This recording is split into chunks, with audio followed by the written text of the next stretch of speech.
አንዱ ዝም ብሎ የሆነ ኑሮ በምድር ላይ ያለፈ እንደዛ አይነት ነው። እንደዛ ነው የወለደችው ማርያም። ያ ወንደሰን የሚባልም ከሱ ጋራ አሉ ግሩፖች ጤነኞች አይደሉም። እራሱ የዜማ ነው የዘማሪ ኬፋ ወንድም ተብሎ የሚባለው ፓስተር ሳራ ነው የሚባለው ጤነኞች ሰዎች አይደሉም። ይሄው እኔ በእርግጠኝነት ስም እየጠራሁ ነው የምነግርህ። ኦርቶዶክሳውያኑም ጋር ልክ እንደዚሁ ነገር ባገኝ በነገረ ክርስቶስ ላይ ባገኝ እንዱ ቀጥታ ነው የምነግራችሁ። ሰው ክርስቶስ ጋር ስቶ በሌላ እውነት ሊሆን አይችልም። ዋናውን እውነት አጥፍተህ ዋናውን እውነት አደብዝዘህ ዋናውን እውነት እሰው ስጥ ላይ የቆመ አውራ ዶሮ ይመስል ሞነጫጭረህ ካበቃ በኋላ ኢየሱስን ክደህ ኢየሱስን አስክደህ በሌላ እውነተኛ ልትሆን አትችልም። ስለ መንፈስ ቅዱስ ተናገር ተብሎ ይባል አያውቀው። ትንፋሽ ነው ትንፋስ ነው። አብ እፍ ሲለው እፍ የሚል መንፈስ ነው ይላል። መንፈስ ቅዱስ እንደዚህ እፍ የሚባል ነው እንዴ? አካል ያለው እኔነት ያለው የሚናገር የሚገድል በሕይወት የሚያኖር አምላክ እኮ ነው። ተጠንቀቁ። ያው ስማቸውን ጠርቼ ነገርኳል። ማለት ምን ላይ ነው አንተስ ሚስ ያደረግከው? እኛስ ደግሞ ምን ላይ ነው አሁን እየተከተልኩት ያለው እምነት ትክክል አይደለም የሚለው ነገር ብዙ ጊዜ ውስጥ ላይ ጥያቄ ይፈጥርብኛል። ቢኮዝ ብዙ ነገር ታስተምራለህ፣ ጥሩ ነገሮችን፣ አንዳንድ ጊዜ ደግሞ ትንሽ ትቆጣለህ፣ በጣም አግሬሲቭ ነህ ምናምን፣ በቃ የሆነ ትናደዳለህ። ገባ? ያው የሚከተል የሚያደንቅ ሰውም አለ። እንደዛም ደግሞ ሆኖ እንደኔ አይነቱ እኔ 50-50 ነኝ። የሆነ ነገር ይመቸኛል፣ የሆነ ነገር ለምን ኦርቶዶክስ በዚህ ልክ ምናምን እላለሁና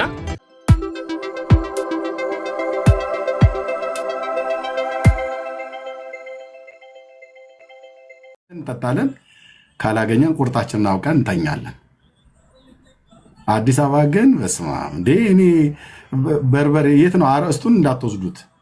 በርበሬ ከሸክላ ጋር ሙዝ ከቅቤ ጋር እንደው እሱም የደጉ ዘመን ነው የሚባለው።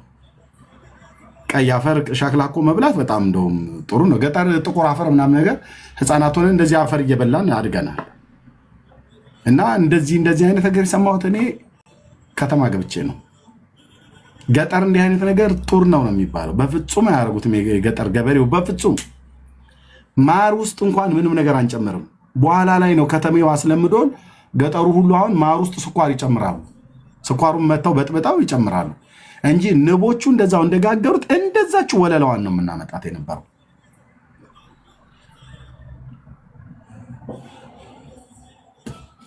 እና እርጎ እናስገባለን ብለው የሚሉት ምንም ሲያስገቡልን አይተናናቅም ለማለት ነው። ስለዚህ ፖለቲካነቱ ይቅርብኝ እያልኩ ነው። ቴንኪው። ኦኬ። ግን ኤጲስቆጶስነትን የሚመኝ መልካሙን ስራ ይመኛል ብሎ ስላለ መጽሐፍ ቅዱስ ፖለቲከኝነትን የሚመኝ መልካሙን ስራ ይመኛል ብሎ አላለም። ግን ቢሆንም ፖለቲካ የህዝብ አስተዳደር ነው። በጽድቅ እንደነ ዳንኤል፣ እንደነ አናንያ፣ እንደነ አዛሪያ፣ እንደነ ሚሳኤል፣ እንደነ ዮሴፍ ግብፅ ምድር ላይ ፖለቲሻን ናቸው። እነዚህ ሰዎች የእግዚአብሔር ሰዎች ናቸው። ግን ፖለቲካ ውስጥ ማለት የህዝብ አስተዳደር ውስጥ ገብተው በጽድቅ አገልግለው አልፈዋል። ዮሴፍ በግብፅ ምድር ፖለቲካ አስተዳደር ውስጥ ተሾሟል። እግዚአብሔር ከፈርዖን ሁለተኛ አድርጎት ቀለበቱን አውጥቶለት እጁ ላይ አድርጎ ግብፅ ሁሉ እንድታዘዝ ሆኗል። እንደዛ ነው። በቃ እንደዛ ከሆነ በእውነት በሆነ እኔ ምንም ችግር የለም። ግን ደግሞ ባልተጠራሁበት የድግስ ቤት ማማሲያ ይመስል ሁሉም ቦታ ላይ አልገባም። እና ይህ ነው የምለው። ሁለተኛ እንደዚህ አይነት ነገር የምትመኙልኝ ሰዎች ጥሩ እየተመኛችሁልኝ አይደለም ለማለት እወዳለሁ። ተባረኩ። እሺ አየልች ሰላም ኤርሚ፣ የጌታ ሰላምና ጸጋ ይብዛልክ። እንዴት ነህ? ደህና ነኝ፣ ጌታ ይመስገን። ኤርሚዬ በጣም የምወድህ የማከብርህ ሰው ነህ። እግዚአብሔር አምላክ ሕይወት ዘላለምህን ይባርክ። እኔ የምከታተልህ ከፌስቡክ ጊዜ ጀምሮ ነበረ። ያ የእግዚአብሔር ቃል በትውልድ ላይ እየዘራ ትውልድ ወደ እግዚአብሔር ቃል እንዲያዘነብል ሄደህ አባትህን ጠይቅ፣ ፓስተርህን ጠይቅ እያልክ ስትናገር ዛሬ ትውልድ መጽሐፉን እንዲያነሳው ምክንያት ሆነሃል። ጌታ ኢየሱስ ይባርክ። ደግሞም ተሳክቶልሃል። ብዙ ይፍጨረጨሩ አሉ፣ ብዙ እንድትጠላ ግን መቼም አትጠላም። በቅዱሳኖች ላይ መቼም አትወርድም፣ መቼም ክብርህም አይቀንስም። ክብርህ እግዚአብሔር ነው አምናለሁ። እና እግዚአብሔር አምላክ ከዚህ በበለጠ ጸጋና ኃይል ይጨምርብህ። እና ሁሌም የምንከታተልህ ነህ። በርታ፣ እግዚአብሔር አምላክ ይባርክህ። ሲቀጥል ትንሽ ጥያቄ ያለኝ ምንድነው ኤርሚ፣ ብዙ ጊዜ ሚዲያ ላይ ያለን ውጭ ያለን ሰዎች እናገለግላለን፣ እንገለገላለን።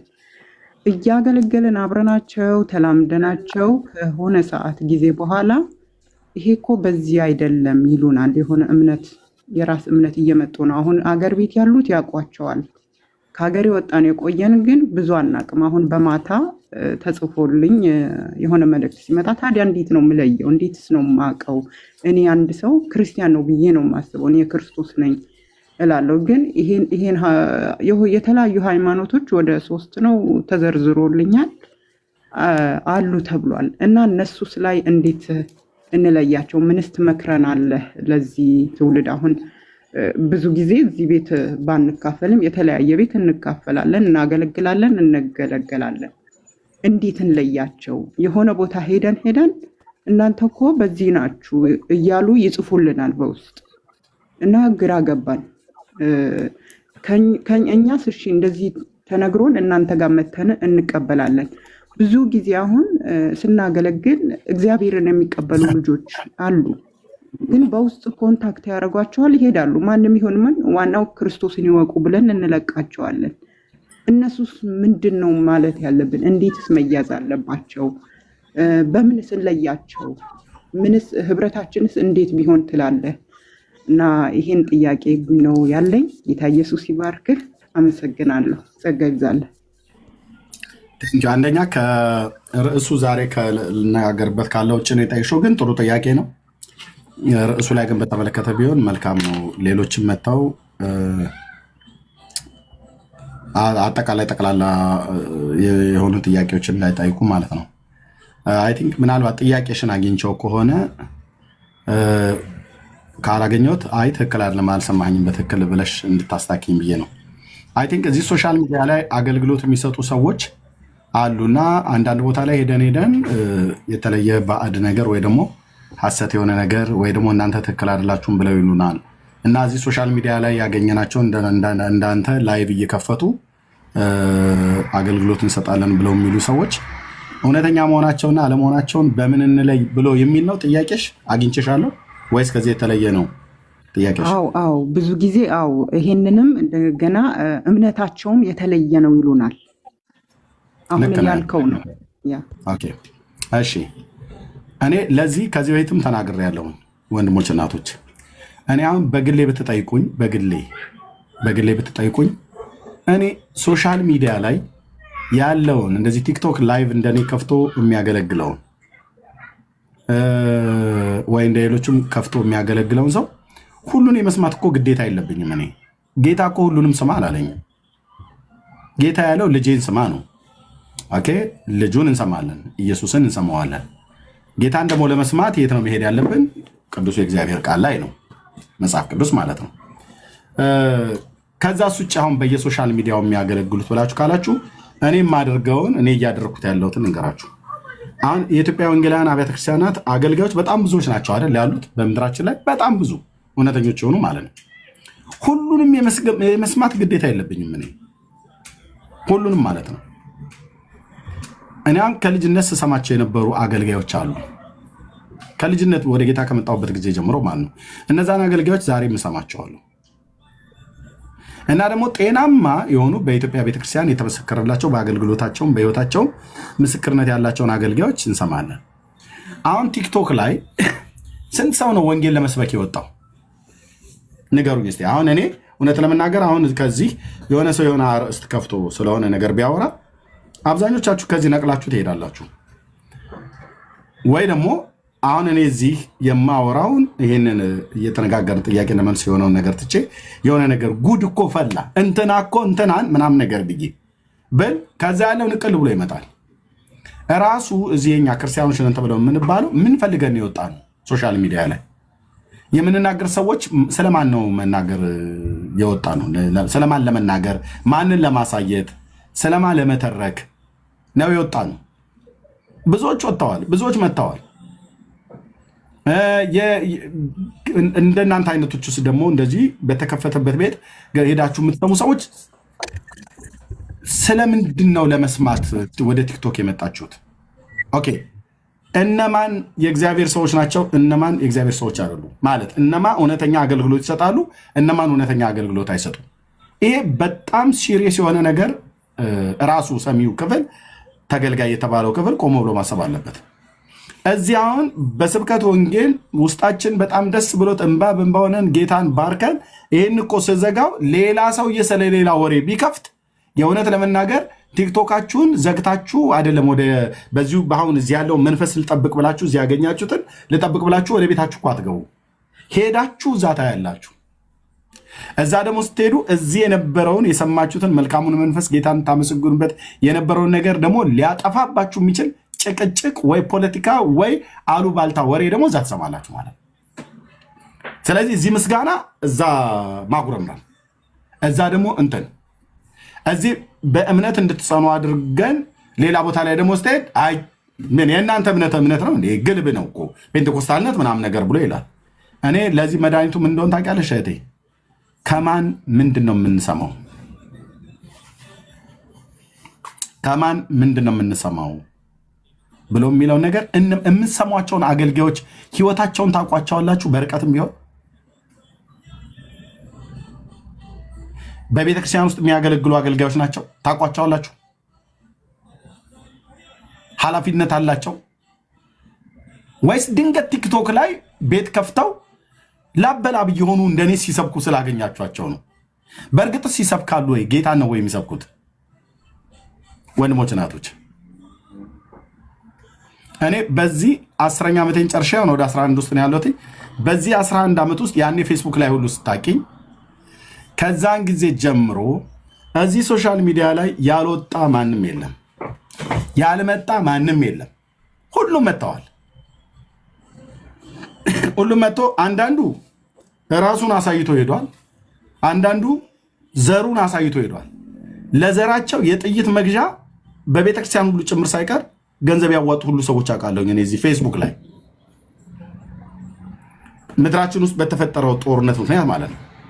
ያው የምድራችን ታውቃላችሁ፣ የኢትዮጵያ የምድራችን ሶስቱ ረባሽ ብሔሮች እነማን ናቸው ብለህ ካልክ ኦሮሞ፣ አማራና ትግሬ ናቸው። እነዚህ ሶስቱ ረባሾቹ በቁጥርም እነዚህ ናቸው ከፍ የሚሉት።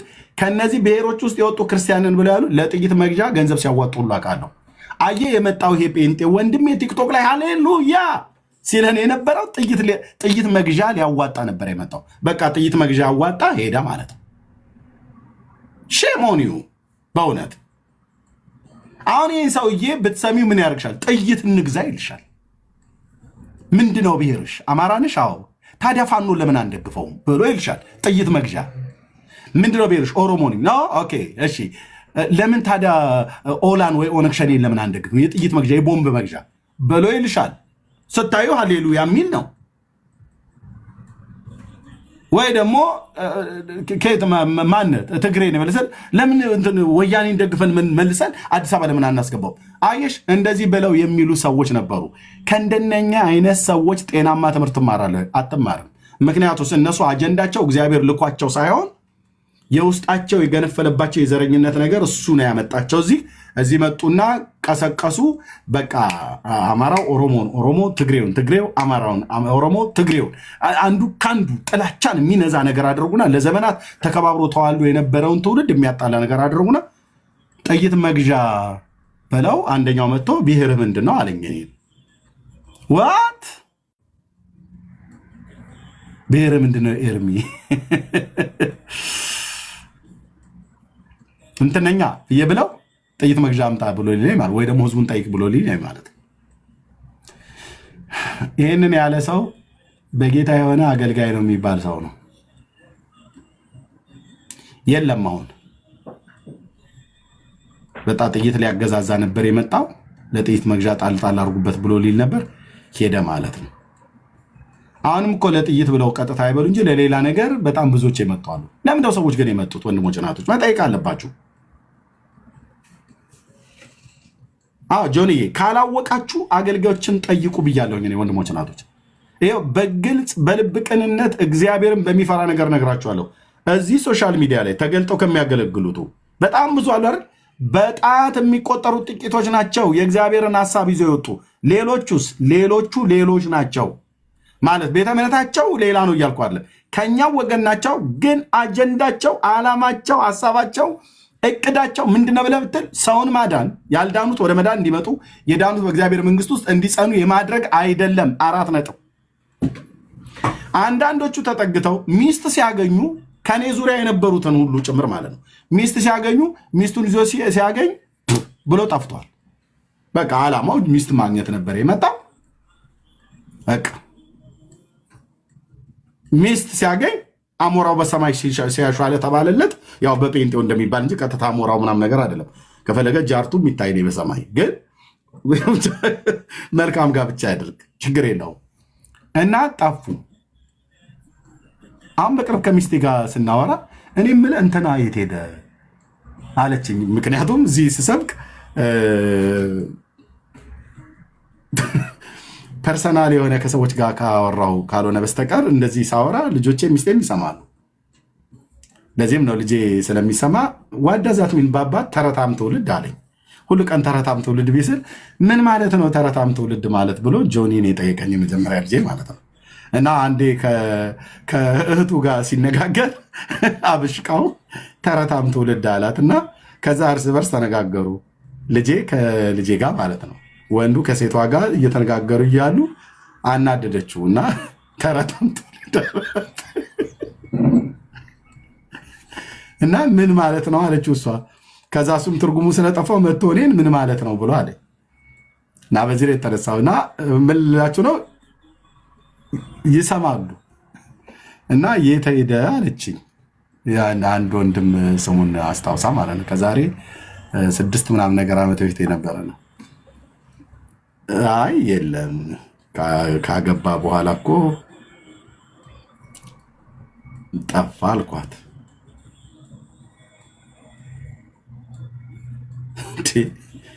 ኤርሚ የጌታ ሰው የዘመኑ ጳውሎስ እኔን የዘመኑ ሲያሻቸው የዘመኑ ጳውሎስ ይሉኛል፣ ሲያሻቸው የዘመኑ መሐመድ ይሉኛል። የማይሉኝ ነገር እኮ የለም። እና የጤ ደስ ትለኝ አይ ካገባ በኋላ አልመጣም ወንድም አለ አልኳት። እና አንዳንዱ ሚስት ፈልጎ ነው ይመጣው ቤት ከፍቶ አይኑን አፍጥጦ እንደኔ እንትን ምናምን ነገር ብሎ የሚለው ሚስት እስኪያገኝ ድረስ ማለት ነው። አንዳንዱ ደግሞ ባልፈልጋ ነው የምትመጣው። ችግር የለውም። ያላመኑ እህቶች ያመኑ እህቶች ካመኑ ወንድሞች መካከል ባል ቢፈልጉ ክፋት የለውም፣ ጽድቅ ነው። ያመኑም ወንድሞች ካመኑ እህቶች አቅጣጫ ነው መፈለግ ያለብን። እና ምክንያታቸው ምንድን ነው? ሲሰብኩ ነበር ግን ያም ወንድም ሚስት እስኪያገኝ ድረስ ማለት ነው። ለካ ሃሌሉያ ያለን ማለት እኔ ደግሞ የእውነት መስሎ ይህንን ያክርምልን የሚባል ማለት ነው። እና በኋላ ግን ካገባ በኋላ አርፈ ተቀመጥ፣ ይሄ ላይቭ ብለህ የምትገባው ነገር አቁም ብላው ሊሆን ይችላል። ምንድን የሚያንቀዠቀዥህ ምናምን ነገር ብላው ማለት ነው። እና ብዙ ሰዎች አሉ። እንደውም እነዚህ ሚስትና ባል ያገኙቱ ቢጠፉ ችግር የለውም። መጥተው ግን የሚያስተምሩ ሰዎች የተቀበላችሁትን በቸርች የተማራችሁትን በጌታ ቤት ያደግንበትን የተቀበልነውን መንፈስ የሚያቃልሉ የሚያሾፉ ጋር እኔ ምን ታረጋላችሁ ነው ብዬ የምላችሁ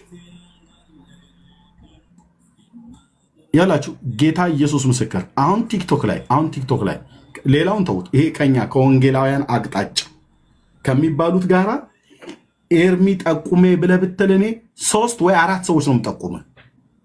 ይሄስ ሁሉ ብለህ ብትለኝ እኔ አላቅልሽም። 3 ወይ 4 ሰዎች። ሌላውስ መናጆ ነው። ለምን እንደመጣ አያውቅም። ለምን እንደመጡ እዚያ አያውቁ።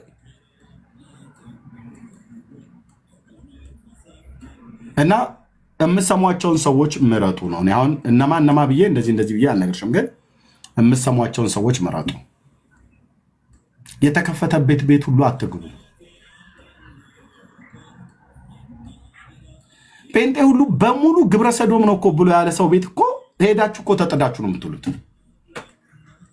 በሙሉ።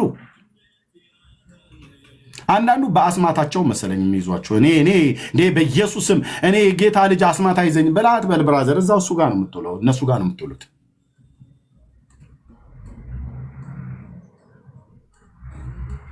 እነሱ ግን የሆነ ነገር ተነገረብን ብለው እርስ በርስ ተጠራርተው እዛ ቤት አትግቡ ብለው ይላሉ። እና ከምንም በላይ ደግሞ እግዚአብሔርን ማወቅ በጣም መልካም ነው። ሶሪ ምንድነው ከጌታ ጠይቆ መረዳትም ደግሞ በጣም መልካም ነው። እኔ አሁን እነዚህ አራት ወይ ሶስት ሰዎች ብያልኳችሁ፣ አንደኛ አያያዛቸውም ይታወቅ፣ ሁለተኛ አገልግሎታቸውም የህይወታቸውን ፍሬ እንደዚህ በቤተክርስቲያንም ደረጃ ጭምር የሚያገለግሉ ናቸው። ብዙዎች እኮ ቤተክርስቲያን የላቸውም እዚህ ሶሻል ሚዲያ ላይ እናገለግላለን ብለው የሚሉ ብዙዎቹ።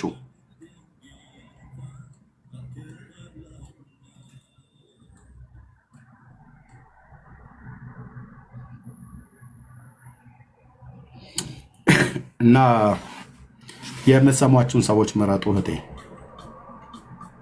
የግድ መግባት የለብሽም። የሆነ ሰው ጋር ትምህርት ከሰማሽ ጤናማ ነው ብለሽ ከተቀበልሽው እንደ መጽሐፍ ቅዱስ ከቤተክርስቲያን ከምትማሩት ሲጀምር ቤተክርስቲያን መጀመሪያ መያዝ ያለባችሁ። ኤርሚያስ ጋር አይደለም መያዝ ያለባችሁ። ቤተክርስቲያን እዛ ህብረት አድርጉ። ቤተክርስቲያን ከተማራችሁት ትምህርት ጋር የሚስማማ ነገር ብቻ ኤርሚያስ ከተናገረ ስሙ፣ ካልሆነ ይሄን ቤት ትታችሁ ነው መሄድ አለባችሁ።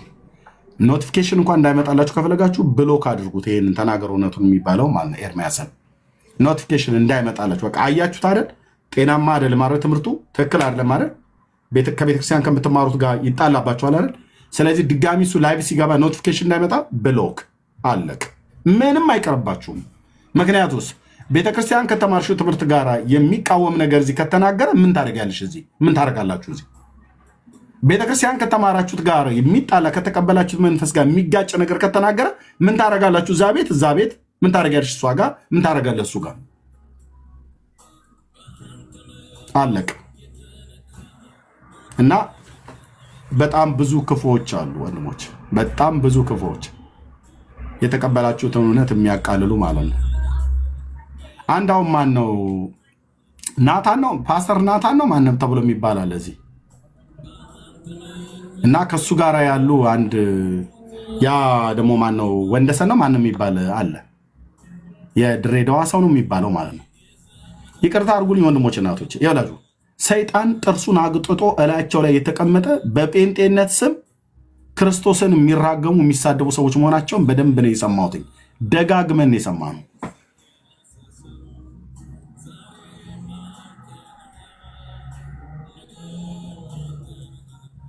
በፍጹም ወንድሞች እናቶቼ ልክ እንደ ቃላቸው እንደ ጭንቁር ይባላል ብሎ የሚለው በትክክል ይገልጠዋል። ኢየሱስ አምላክ አይደለም እኮ ነው ብሎ የሚለው። ኢየሱስ አምላክ አይደለም ብሎ ሃሌሉያ ብሎ ሲልሽ እዛ ቁጭ ብላችሁ ተጥዳችሁ የምትሰሙ ወገኖች ምን እኔ ይቅርታ አድርጉልኝ። ለምን አጋንንት አይገባባችሁም? እንኳን ነገሩ በሐሰት ትምህርት በስተት ትምህርት ውስጥ እኮ አጋንንት እኮ ነው የሚገባው። እዛ ቁጭ ብላችሁ የስተት እውቀታችሁ ስትጣጡ ሔዋን ልክ ከእባቡ እንደምትሰማ እንደነበረ እንደዛ ትሰማላችሁ ማለት ነው። ከዛ ሲያ የተቀበላችሁት መልካሙ ነገር ከልጅነት ሲሰሙት የነበረውን ነገር ሁሉ ይረብሹባችኋል፣ ይደበላልቁታል፣ ጥርጣሬ ይፈጥሩባችኋል ማለት ነው። አዎ ጳውሎስን አንቀበልም ኢየሱስም ሰው ነው ምናምን ነገር እያሉ ማለት ነው። አረፋ እየደፈቀ እዛ ሲያወራ ተጠራርታችሁ በሙሉ የምታዩት እናንተ ናችሁ።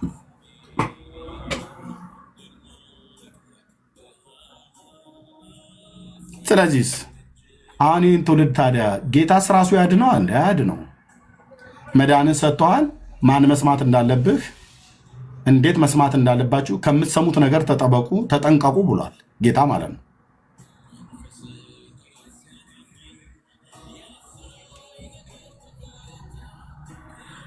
ኦኬ፣ በስርዓት ከምትሰሙት ነገር ተጠበቁ ብሏል። ከፈሪሳውያን እርሾ ተጠበቁ ብሎ ለፈሪሳውያን እኮ ማን ነው ለነ ጴጥሮስ ለደቀ መዛሙርት እኮ ሲነግራቸው ጌታ ተጠንቀቁ እያለ እኮ በግልጸት ማለት ነው። ባይጠነቀቁስ እነ ጴጥሮስ በፈሪሳውያኑ ትምህርት እንደሚወሰዱ ስለሚያውቅ ነው። እሱ 3 ዓመት አስተምሮ ከፈሪሳውያን እርሾ ተጠበቁ ብሎ ካለ ባይጠበቁ እነ ጴጥሮስ በፈሪሳውያኑ ግብዝ በሆነ ትምህርት እንደሚወሰዱ ጌታ አውቆ ካስጠነቀቀ እኛማ በጣም መጠንቀቅ አለብን። ጌታ እንኳን አስተምሮት እኮ ጴጥሮስ በግብዝነት ተወስዶ ነበር። ጋላትያ መጽሐፍ ምዕራፍ 2 ላይ እንደምናነበው ማለት ነው። አይሁድን ሲያይ ከአይሁድ ጋር፣ አሕዛብን ሲያይ ከአሕዛብ ጋር ማለት ነው። እዚህም ጌታ ይመስገን፣ እዛም ጌታ ይመስገን። እዚህም ሲመጣ እናንተ ወገኖች ናችሁ ብሎ ይላል። እዚህም እነሱ ጋር ሲሄድ እናንተ ወገኖች ናችሁ ብሎ ይላል። አይሁዳውያን ግን መጥተው ከአሕዛብ ጋር ሲያገኟቸው እጥፍ ብሎ ተገልብጦ እኔ እነኝህን እንኳ አላቃቸውም፣ እኔ እነኝህ ድሮ አሕዛብ ናቸው ብሎ የሚል ማለት ይሄ በጣም አደገኛ የሆነ መንፈስ ነው።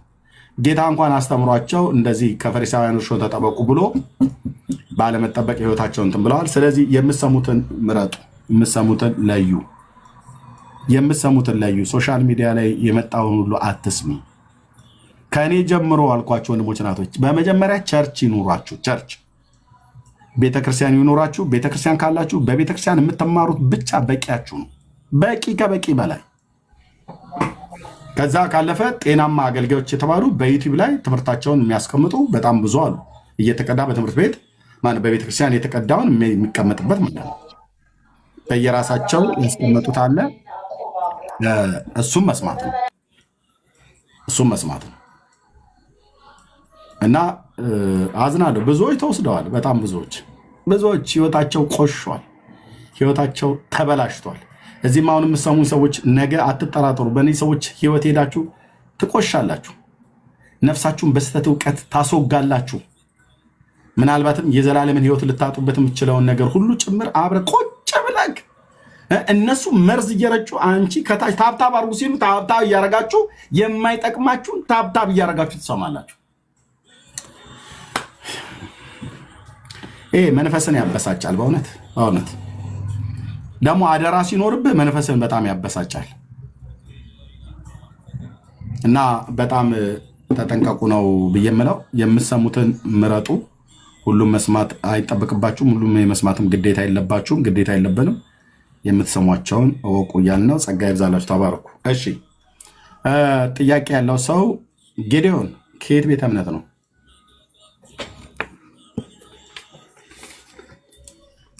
ጌዲዮን ጥያቄ የሌላችሁ ሰዎች ጥያቄ ሳይሆን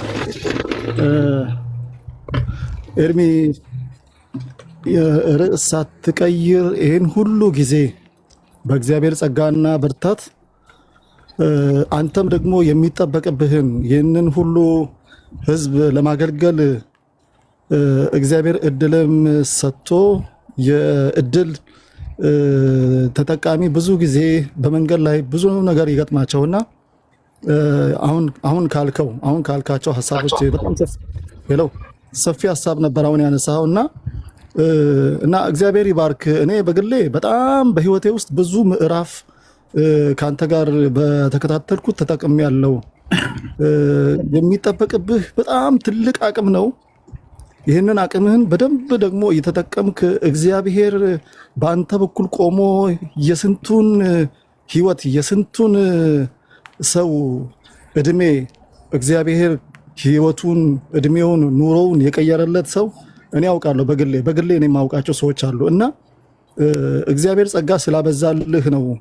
በዚህም ጸጋ ደግሞ አንተም እየበረታ ሁሉ ጊዜ ራስህን በተለያዩ ትምህርቶች አፕዴት በተለያዩ ትምህርቶች እውቀትህን እንዲሁም ደግሞ አንተን የሚመስሉ ሌሎች ወገኖችንና እንዲሁም አጋር የሆኑ በጎንህ አንዳንድ ጊዜ የምትተካቸው ሰዎች በእርግጥ በጣም እግዚአብሔር ይህንን ሚዲያ ለትልቅ ነገር እየተጠቀመ መሆኑን ጭምር ለማሳወቅ ፈልጋለሁ። እኔ አሁን እዚህ ዋሽንግተን ሲያረለኝ ያለሁት ግን በጣም ብዙ ሰዎች እኔ አሁን ይሄንን ያንተን ቻናል ይሄኛውን የቲክቶክ አካውንትን እንዲከታተሉ ነግሬያቸው ብዙዎች በህይወታቸው በቃ በጣም ብዙ ነገር ራሳቸውን በጣም ብዙ እንዳሻሻሉ ነው ያወቁት እና እግዚአብሔር ይባርክ። ይሄ ነገር አይወሰድብህ። ቅድም እህቴ አየለች ያነሳችው ሐሳብ በጣም ሰፊ ነው። እንግዲህ ለዶሮ የተጣለ እህል ሁሉ ድንጋይ፣ የተለያየ ቆሻሻ ነገር ሊኖረው ይችላል። ግን እየመረጥን የምንበላው የእግዚአብሔርን ቃል አሁን አንተ ቅድም መጽሐፍ ቅዱስ አንስተህ ወደ መጽሐፍ ቅዱስ ስንመጣና ከመጽሐፍ ቅዱስ ጋር ስንስማማ ብቻ ነው ትክክለኛውን ነገር ማወቅ የምንችለው እና መጽሐፍ ቅዱስ ምን ይላል የመጽሐፍ ቅዱስ ዕውቀት ደግሞ አንዳንዴ ካስፈለገን ደግሞ በትክክለኛ ዕውቀትና እውነትን የሚያስተምሩ ሰዎችን እነዚህን ለይቶ ማወቅ በጣም አስፈላጊ ነው። አሁን ቅድም በጣም አሁን ያነሳው ሀሳብ ሰፊ ነው፣ ግን እግዚአብሔር አንተ ምንም ርዕስ ሳትቀይር ዓላማህን እንዲሁም ደግሞ እግዚአብሔር በሰጠ ጸጋ ደግሞ ብርታት አግኝተ ይህንን ሁሉ ዘመን ማለፍ ቀላል ነገር አይደለም። ይሄ ትልቅ ለአንተ መክሊት ነው። በዚሁ በርታ። እግዚአብሔር ዘመንህን፣ እድሜህን፣ ቤተሰብህን ሁሉ ይባርክ። ከልብ አመሰግናለሁ። እንኪ ወንድማችን ተባረክ፣ ጸጋ ይብዛል። ለእግዚአብሔር ክብር ይሁን። መንፈሳዊ ህይወታችንን ንጽህና እንጠብቅ። ምክንያቱም በጣም ብዙ አሳቾች ወደ ምድር ወጥተዋል። ይህንን ሐዋርያቱም ነግረውናል። የክፉ የመናፍስትን ኃይላት የተሞሉ በክፉ የመናፍስት ኃይላት የሚነዱ አሳቾች የሆኑ ሰዎች ከተቀበልነው ከሐዋርያቱ ከሰማነው ከተማርነው ከመጽሐፍ ቅዱስ ትምህርት የወጣ የሰው ስርዓት የሆነ ትምህርት በፈጣሪ ላይ ሳይሆን በፍጡር ላይ እንድንደገፍ የሚያደርግ ክፉን ትምህርት የሚያስተምሩ ስታዩቸው መንፈሳዊ ሰዎች ይመስሏቸዋል። የሚናገሩትም መንፈሳዊ ይመስላል። በፍጹም እና ከተቀበልነው ከሐዋርያቱ ትምህርት የሚያፈነግጥ ከቤተክርስቲያን ከምንማረው ትምህርት የሚያፈነግጥ የትኛው ማንም ይናገር እዚህ ሚዲያ ላይ ማንም ይናገር አልኳችሁ። በቅዱሳን ነቢያትና በቅዱሳት ሐዋርያት ከጌታችን ከኢየሱስ ክርስቶስ ትምህርት ጋር የማይስማማ ምንም አይነት ትምህርት ያምጣ በፍጹም እንዳትቀበሉት። ያን ትምህርት በእግራችሁ ረጋግጣችሁ በአንደበታችሁ ተቃውማችሁ ተለፉት። ያን ትምህርት ማለት ነው። ኦኬ። ስለ ጌታችን ስለ ኢየሱስ ክርስቶስ እናስተምራለን ብለው የመጡ ማለት ነው። አሁን ቅድም ያልኳችሁ ስማቸውን የጠራሁላችሁ ፔንቴኮስታን ነኝ ይላል ፓስተር ናቲ ነው ናታን የሚባል ያለ ማለት ነው። እልም ያለ በቃ ይቅርታ አድርጉልኝ፣ የኤደን ገነቱ እባብ ላዩ ላይ የሚጨፍርበት የሚፈነጭበት ኢየሱስን አምላክ አይደለም ብሎ የሚል ማንንም ሰው እንዳትታገሱ። ማንንም ሰው አልኳቸው ነው ሞችሎቶች። ኢየሱስ በምድር ላይ ሲኖር ማርያም የወለደችው እኮ አምላክ አይደለም እኮ ነው እያሉ አንደበታቸውን አውጥተው የሚናገሩት ከንማንጀ ወንድሞች ናቶች እና አንድ ተራ ሰውዬን የወለደችው ማለት ነው። መጽሐፍ እንደዛ ነው የሚናገረው። የሆነ አንድ ተራ ሰውዬ በሆነ ጊዜ ላይ የነበረ የፖለቲካ መሪ ወይ በቃ አንዱ ዝም ብሎ የሆነ ኑሮ በምድር ላይ ያለፈ እንደዛ አይነት ነው። እንደዛ ነው የወለደችው ማርያም። ያ ወንደሰን የሚባልም ከሱ ጋራ አሉ ግሩፖች ጤነኞች አይደሉም። እራሱ የዜማ ነው የዘማሪ ኬፋ ወንድም ተብሎ የሚባለው ፓስተር ሳላ ነው የሚባለው ጤነኞች ሰዎች አይደሉም። ይኸው እኔ በእርግጠኝነት ስም እየጠራሁ ነው የምነግርህ። ኦርቶዶክሳውያኑም ጋር ልክ እንደዚሁ ነገር ባገኝ በነገረ ክርስቶስ ላይ ባገኝ እንዱ ቀጥታ ነው የምነግራችሁ። ተጠንቀቁ። እነኚህ ሰዎች ጋር የግድ ገብታችሁ መስማት የለባችሁ። ሌላ ምንም ሄደህ ልታረጋግጠው የምትችለው ምንም ነገር የለም። በቃ ክራይስት ላይ ሰው ሳተ ማለት ባልቦላውን አጠፋው ማለት ነው። ክርስቶስ ጋር ሳተ ማለት አንድ ሰው በሌላ እውነት እንኳን ቢሆን አንቀብልም። ሲጀምር ሰው ክርስቶስ ጋር ስቶ በሌላ እውነት ሊሆን አይችልም። ዋናውን እውነት አጥፍተ ዋናውን እውነት አደብዝዘ ዋናውን እውነት እሰው ስጥ ላይ የቆመ አውራ ዶሮ ይመስል ሞነጫጭረህ ካበቃ በኋላ ኢየሱስን ክደህ ኢየሱስን አስክደህ በሌላ እውነተኛ ልትሆን አችልም። ስለ መንፈስ ቅዱስ ማተናገር ተብሎ ይባል አያውቀውም። ንፋስ ነው ትንፋሽ ነው ምናምን ነገር ነው ብሎ የሚለው አካል ያለው መለኮት መሆኑ ከአብና ከወልድ ጋራ እኩል የመለኮት ስልጣን ያለው ገባሬ ሰማያት ወምድር መሆኑን አያውቅም። ትንፋሽ ነው ትንፋስ ነው አብ እፍ ሲለው እፍ የሚል መንፈስ ነው ይላል። መንፈስ ቅዱስ እንደዚህ እፍ የሚባል ነው እንዴ? አካል ያለው እኔነት ያለው የሚናገር የሚገድል በህይወት የሚያኖር አምላክ እኮ ነው። ተጠንቀቁ። ያው ስማቸውን ጠርቼ ነገርኩ አልኩ።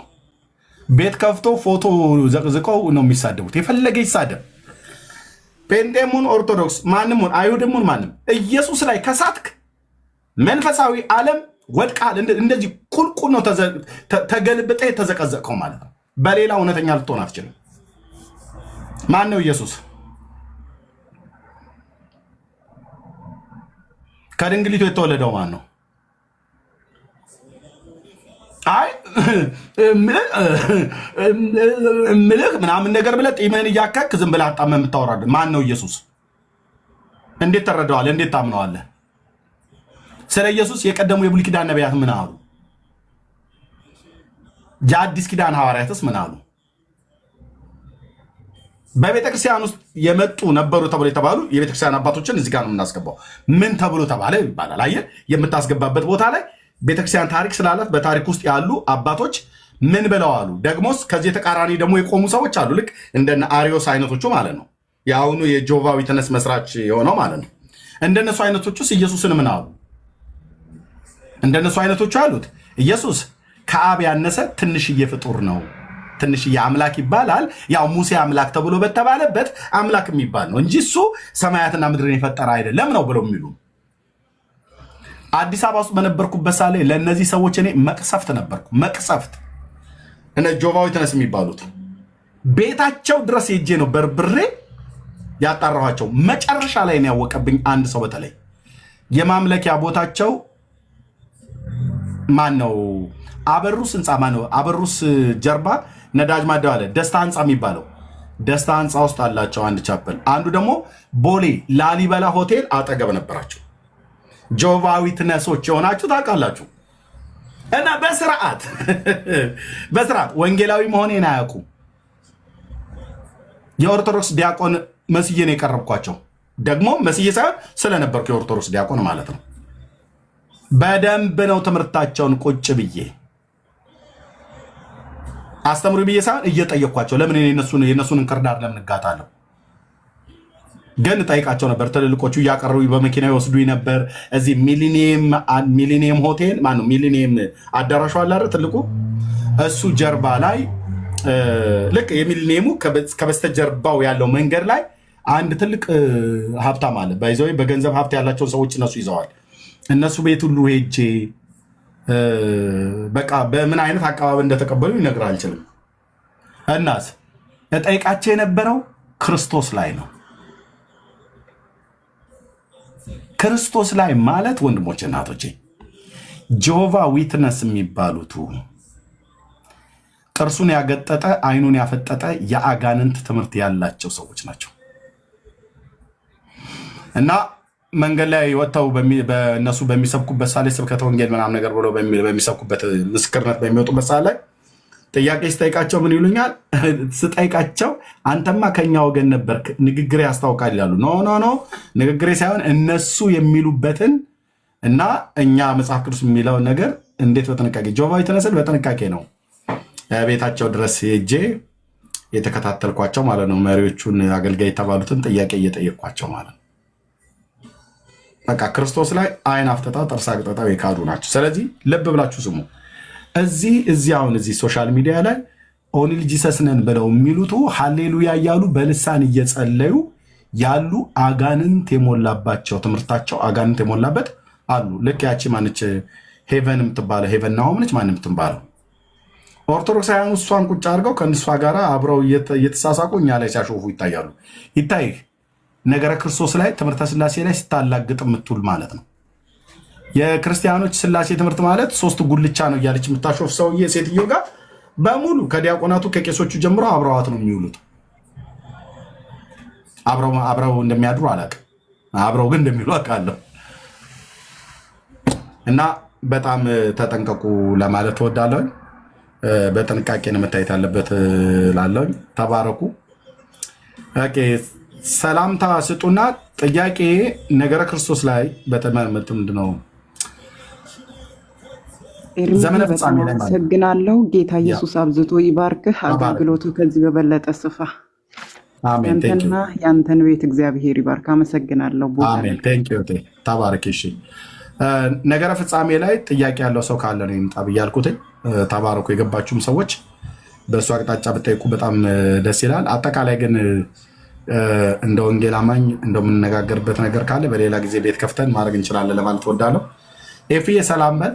ከዛ ጆ ከዛ G77 እህትዬ መጨረሻ ጥላለች። ሰላም በሉ። ኤፊ ትችላለህ? ስራ ላይ ነው?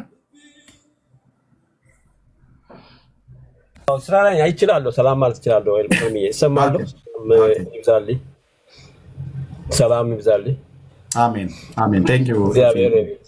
ዘመንን ይባርክ ወንድሜ።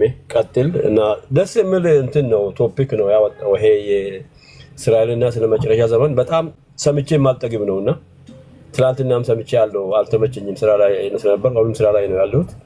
እግዚአብሔር አምላክ ዘመንን ይባርክ እና አሁን የተጠየቀው ጥያቄ ቀላል አይደለም። አሁን ያስተላለፍክ ያለው ሁሉም ቤት አይገባም፣ ብዙዎቹ ተወስዶብናል እና ከሁሉ በላይ ስለ ዘመን መጨረሻ ዘመን ፍጻሜ እስራኤሎችን የሚጠሉ ብዙ አሉና እርምዬ በጣም ክርስቲያን ሆኖ ጴንጤ ሆኖ ትላንትና እናገራለሁ ብዬ አልቻልኩምና ክርስቲያን ሆኖ ጴንጤ ሆኖ እስራኤልን የሚጠሉ ብዙ አሉና እንዴት ከባድ እንደሆነ ልነግርህ አልችልም። እስራኤልን የሚጠላ እግዚአብሔርን ነው ጠላ። እስራኤል የእግዚአብሔር ሕዝብ ነውና እነዚህ ወንጌልም የገባቸው አይመስለኝም እና አብዛኛው አማኝ ነው ጌታን ዳግም ተወልዶ እስራኤልን የሚጠላ ብዙ ናቸው እና እርምዬ በዚህ ነገር ላይ እግዚአብሔር ባርክ። እኔ ሰምቼ የማልጠግብ ቶፒክ ነው ያነሳው እና ስለ መጨረሻ ዘመንና ስለ እስራኤል እና ዮሐንስ ራእይ ዳንኤል እነዚህን ጠግቤ አልጨርስም። ከዚህ በፊት አስተምራለሁና ደስ የሚል ነው። ቀጥል እርምዬ፣ ዘመን ይባረክ። ጌታ ከአንተ ጋር ይሁን። ያ ታምጤፍዬ ጸጋ ይብዛልህ። ቴንክ ዩ። እሺ ጆ ኬት ቤተ እምነት ነው። ሰላም ናንተ ይሁን።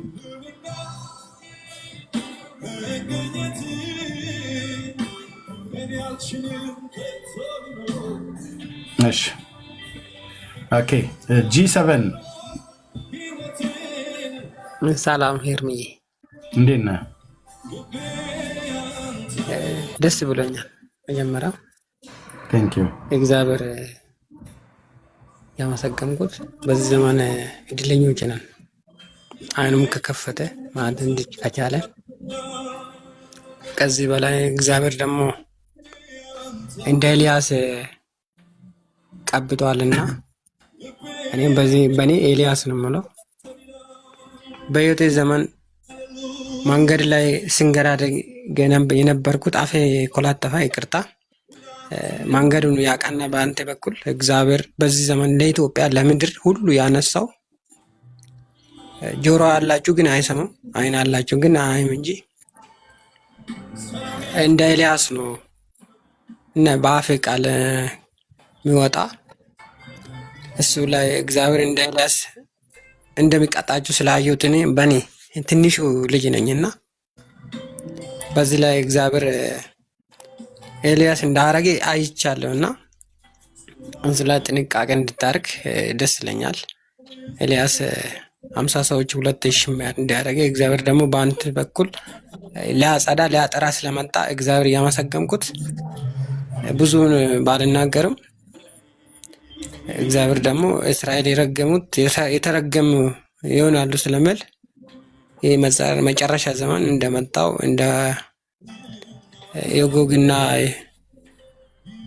የጎግ ዘመን እንደነበረው በዚህ ዘመን የሆነ የሚታይ ነገር አለና ደስ ብሎኛል። በጣም ደስ ብሎኛል። እግዚአብሔር ባርክ።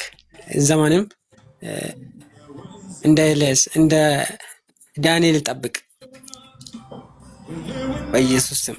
በቃ አላውቅም። ተባረክ። ቴንክ ዩ ወንድሜ፣ ጸጋ ይብዛልህ። ለእግዚአብሔር ክብር ይሁን። አንዳንዴ ሰዎች መናገር የፈለጉትን ቃላት ያጡና እንትን ይላሉ፣ ግን ጌታ አዋቂ ነው። ቴንክ ዩ ብራዘር፣ እወዳለሁ። ተባረክ። እሺ ዶክተር ልማቱ ፈጠነ። በስመ አብ። ትክክለኛ ስም ከሆነ እንዴት የሚያምር ስም ነው። እኔ ስሜ ነው እርሜ። ሰላም ነው። እውነትህን ነው?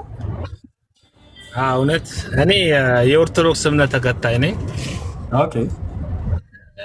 ምንድነው ጥያቄ እርሜ? በጣም ጥሩ ነው። ትምህርቶች ምናምን መልካም ናቸው፣ ግን እኔ ብዙ ጊዜ እከታተላለሁ። ምክንያቱም መብት ነው፣ ማንም ሰው የራሱ እምነት አለው። ግን ብዙ ጊዜ ኦርቶዶክስን የሚቃወም ነገር ነው የምታስተምረውና ምንድን ነው ላለው በጣም ዋይ። ምክንያቱም ጥሩ ነው። አንተ አሁን እምነት ታውቃለህ፣ እምነት አሁን ያለንበትም ሀገር አንተም ያለው አውሮፓ ነው፣ እኔም ያለሁት አሜሪካ ነው። መብት ነው፣ ማንም ሰው የራሱ እምነት መከተል ይችላል። ግን ብዙ ጊዜ ትምህርቶች ኦርቶዶክስ የሚቃወም ነገር ነውና ለምን እላለሁ። ኤርሚያስ ታቦት ተሸካሚ ምናምን የነበረ ሰው ነው ብዬ ብዙ ጊዜ አንዴ እንደውም በሆነ አካውንት ገብቼ የሆነ ነገር ጸያፍ ነገር እንትን ብዬ ነበር። ለዛ ይቅርታ። ግን ትምህርቶች ምናምን ጥሩ ነው። አሁን እየገቡ ሁሉም ምናምን ነገር ያደንቀዋል። ግን እኛ ጋር ኢየሱስ ክርስቶስ የለም ወይ? እኛ ምን ጾም አሁን ስለ ክርስቶስ አይደለም ወይ ምን ጾመው? ማለት ምን ላይ ነው አንተስ ሚስ አደረግከው? እኛስ ደግሞ ምን ላይ ነው አሁን እየተከተልኩት ያለው እምነት ትክክል አይደለም ወይ የሚለው ነገር ብዙ ጊዜ ውስጥ ላይ ጥያቄ ይፈጥርብኛል። ቢኮዝ ብዙ ነገር ታስተምራለህ፣ ጥሩ ጥሩ ነገሮችን፣ አንዳንድ ጊዜ ደግሞ ትንሽ ትቆጣለህ፣ በጣም አግሬሲቭ ነህ ምናምን፣ በቃ የሆነ ትናደዳለህ። ገባ? ያው የሚከተል የሚያደንቅ ሰውም አለ። እንደዛም ደግሞ ሆኖ እንደኔ አይነቱ እኔ 50-50 ነኝ። የሆነ ነገር ይመቸኛል፣ የሆነ ነገር ለምን ኦርቶዶክስ በዚህ ልክ ምናምን አለውና ዋይ ሞስት ኦፍ ታይም ኦርቶዶክስን በቃ ከኦርቶዶክስን በመቃወም ነው ትምህርቶችና እኛስ ትክክለኛ እምነት አይደለም የምንከተለው። ምን ጾመው ምን እሱ ነው ጥያቄ ለአንተ ጥያቄ ነው። ቴንክ ዩ ዶክተር፣ በጣም ነው የማመሰግነው። እሺ በጣም ነው የማመሰግነው። እንደው ከተባበርከኝ ለምሳሌ ትክክል አይደለም ብለህ ከምትለው ይህን እንደዚህ ብሎ ባይል ስለ ኦርቶዶክስ ብለህ የምትለው 50-50 ስለሆንክ ማለት ነው። 50% ትቀበለዋለህ፣ 50% ወይ 50% ትገዛዋለህ፣ 50% አትገዛውም የምናገረው ነገር ማለት ነው። አሁን እኔ የምፈልገው ከምትገዛው ሳይሆን ከማትገዛው የምናገረው ነገር ትክክል አይደለም ለምን ኦርቶዶክስን ብሎ የሚለው ይሄኛውን ያለ መረጃ ያለ ምንም ነገር ዝም ብሎ የተቃወመን ነው ብለህ የምትለው ነገር ካለ እስኪ ንገረኝ። ለምሳሌ ትላንትና ስለ ታቦት መቅረቢያ ነው መጥረጴዛ ፈላልጨው ምናምን ስትል የሰማው ነበረ እና እንደዚያ ነገሮች ለምሳሌ እኛውን እያመለኩት በትክክል ያልኩትን ስለማውቀው የትናንትናውንማ በደንብ ማስታወሳለሁ፣ ግን እኔ የቀደሙትንም ማስታወሳለሁ። ግን በትክክል እሱን ነው ማለት አሁን እሱን ፈላልጬ ምናምን ስትለኝ ማለት የሆነ ሞራል የሚባል ነገር አለ። ለምሳሌ አሁን ታውቃለህ እምነት አንተም የነበርክበት ነው፣ በእርግጥ ቤት ነው። ግን ያው አንዳንድ ጊዜ የራስን ማለት ክርስቶስን አንተ በራስህ አገላለጽ የገለጽከውን እኛም ደግሞ የምንጾመው አሁን ለምሳሌ ስለ ክርስቶስ ነው የምንጾመው አይደል? 40 እንግዲህ 2 ወር ሙሉ የምንጾመው የጾም ትክክል አይደለም ወይ? እንዴት ነው ታዲያ ክርስቶስን የምንገልጸው? በምን መንገድ ነው? ክርስቶስ አለ እኛ ውስጥ ክርስቶስ እኔ ውስጥ ክርስቶስ አለ። ግን አንተ በብትገልጸው ክርስቶስና እኔ የምገልጸው ክርስቶስ ይለያያል ወይ? ግራ ስለገባኝ ነው። ቢኮዝ just you guys to confuse እዚህ ላይ መታችሁ ሚዲያ ላይ ይሄኛው ሌላ ይላል ያኛው ሌላ፣ በቃ የሆነ ግራ ስላጋባኝ ነው። አንተም እንደዚህ አሁን ለምሳሌ ከኦርቶዶክስ ወጣችሁ ያሉትን ነገር ስትናገሩ ምንድነው በመቃወም ነው ወይስ ምንድነው የሚለው ነገር ውስጥ ላይ ጥያቄ ስለሚፈጥርብኝ ነው። አንተም ደግሞ ያው ስታስተምር በእል ነው በቃ እኔ በሆን ፈላልጬ ምናምን ስትል በቃ ይሄ ነገር ትንሽ ለምን እርሚ እንደዚህ ይላል የሚለው ነገር ነው እንደ ጥያቄ ነውና እሱ ነገሩን ነው። በቃ ለምሳሌ የትላንትና ትምህርቶች ስለ ጠረጴዛ ስታስተምር ማንም ጉራጌ ማነው ስልጤ እዛ መርካቶ ላይ እንትን ያለውን ነገር እኔ በሆን ኖሮ ፈላልጬ ምናምን ስትለኝ የሆነ ስሜቴ ትንሽ እንዳማኝ የሆነ ነገር የደበረኝ ነገር አለ። ገባ? እዚጋ ደብሮኛል። ዋይ ስለ ኤግዛክት ለምን እንደዚህ አልክ ለማለት ነው። እሱን እስቲ በስሱ አስረዳ ከይቅርታ ጋር ማለት ነው። በጣም ነው የማመሰግነው። አንደኛው ስለ ታቦት በተናገርኩበት ማለት ነው አይደል? ስለ መፈላለጡ ማለት ነው። ሌላኛው ደግሞ ምን ነበረ? አንደኛ ያልከኝ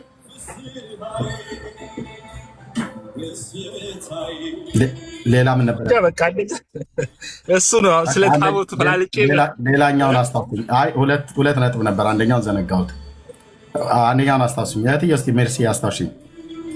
አንቺ ጎበዝ ነሽ ስትሰሚ። ስለ ጾም ስለ ጾም ጾምና ምን ጾሞ ስለማን ነው ምን ጾሞ? አሁን ለምን ጾሞ ስለማን ነው? እሱንም አስረዳኝ። ቴንክ ዩ ስለ ጾም ወንድሜ ሰናይ ከታች አስታውሶኛል።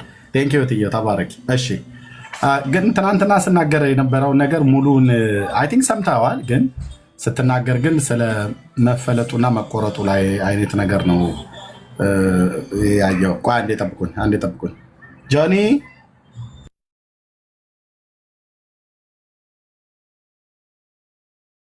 እና እነኚህ ሰዎች እንደሚሉት የኢትዮጵያ ኦርቶዶክስ ተዋሕዶ ቤተክርስቲያን አገልጋይም እንደመሆኑ ይመጣል በኦርቶዶክስም ታቦት የሌለበት ቤተክርስቲያን ተብሎ አይጠራም ተብሎ የሚል አስተምሮት አላት፣ አቋም አላት። አንድ ቤተክርስቲያን የሚባለው ታቦት ሲኖረው ነው። ታቦት ከሌለ በቃ ዝም ብሎ ባዶ ቤት ነው፣ ሙሉ አይሆንም። እና የግድ ታቦት መኖር አለበት። ታቦት ብለው የሚሉት በኦርቶዶክስ ቤተክርስቲያን የሚታመነው የግድ መኖር አለበት። ስለዚህ ያ ሲሆን ነው ሙሉ የሚሆነው ብላ ቤተክርስቲያን ትላለች ማለት ነው። ስለዚህ እኛን አሁን የኦርቶዶክስ እምነት ተከታይ እኛን የወንጌላውያን አማኞችን አጠቃላይ ፔንቴኮስታሉ ወይ ደግሞ አጠቃላይ ወንጌላውያኑ እናንተ ጋር እኮ ምንም ነገር እኮ የለም ባዶ አዳራሽ ነው ብለው ይሉናል። ባዶ አዳራሽ አይደለም። ለምሳሌ ኪቦርድ አለ፣ ሳውንድ ሲስተም አለ፣ ወንበሮች አሉ፣ ፑልፒት አለ እና እዛው ቤተክርስቲያን ውስጥ የምንገለገልባቸው ብዙ እቃዎች አሉ። እና ባዶ አዳራሽ ግን ብለው ሲሉን ኦርቶዶክሳውያን ምን እያሉ ነው? ባዶ ያሉት እንደኛ ታቦት የላችሁም ስዕልም የላችሁም ነው። ቤተክርስቲያን ደግሞ ቤተክርስቲያን የሚያስብለው ስዕል ሲኖረውና ታቦት ሲኖረው ነው ብላ የኢትዮጵያ ኦርቶዶክስ ቤተክርስቲያን ታምናለች። ከዚህም የተነሳ የእኛን ባዶ አዳራሽ ብላ የምትለው ምንም ታቦትም የላችሁም መጋረጃም የላችሁም ስዕልም የላችሁም ብሎ በሚል ማለት ነው። ስለዚህ ታቦት የሌለውም ቤተክርስቲያን ብለን አንጠራውም ብሎ የሚል አስተምሮት አላቸው። ልክ አሁን ለእኛ አንዳንዶቹ ማለት ነው እዚህ ቲክቶክ ላይ የተገለጡት የምታውቋቸው ጠረጴዛ የሌለበት ቤተክርስቲያን ብለን አንጠራውም አሉ። አሁን ይሄ እኔን መንፈሴን በጣም ያበሳጨዋል። ይሄ ሁለቱም ንግግር ማለት የኦርቶዶክስ የሚሆን እነዚህ ሉተራውያንን ብለው የሚሉቱ የባጃጆቹ ማለት ነው። ለምን መንፈስ ይበሳጫል? ኤርምያስ ካላችሁ መንፈሴ መበሳጨት የአባቶችም ጠባይ ነው። እንደዚህ ነበሩ የሚያደርጋቸው ማን እንደነ ቅዱስ ጳውሎስ አይነት በኤፌሶን ከተማ መንፈሱ ተበሳጭቶበታል። ለምን? ክርስቶስን ሪኮግናይዝ የሚያደርግ ነገር እዛ ሲያጣ መንፈሱ ተበሳጭቶበታል። ኤርምያስ ታዲያ ለምን መንፈስ ይበሳጭባል?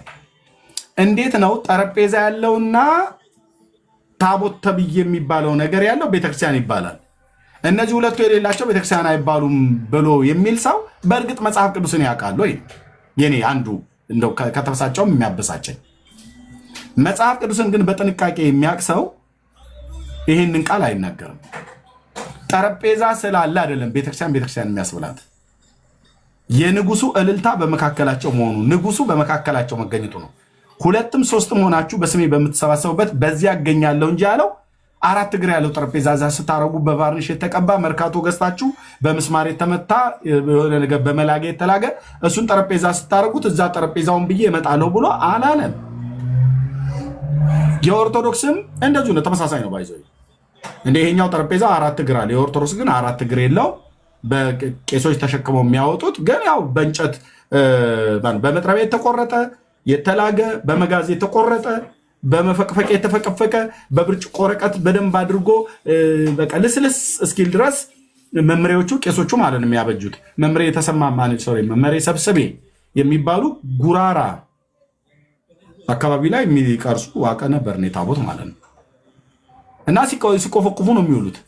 አንደኛ ለመቁረጥ በመጋዝ ለመቁረጥ ለታቦት ሲሸንሽኑት ሜትር አለው 60 ሜትር ነው ማለት 60 ሴንቲሜትር 60 ሜትር አልኩኝ 60 ሴንቲሜትር ነው።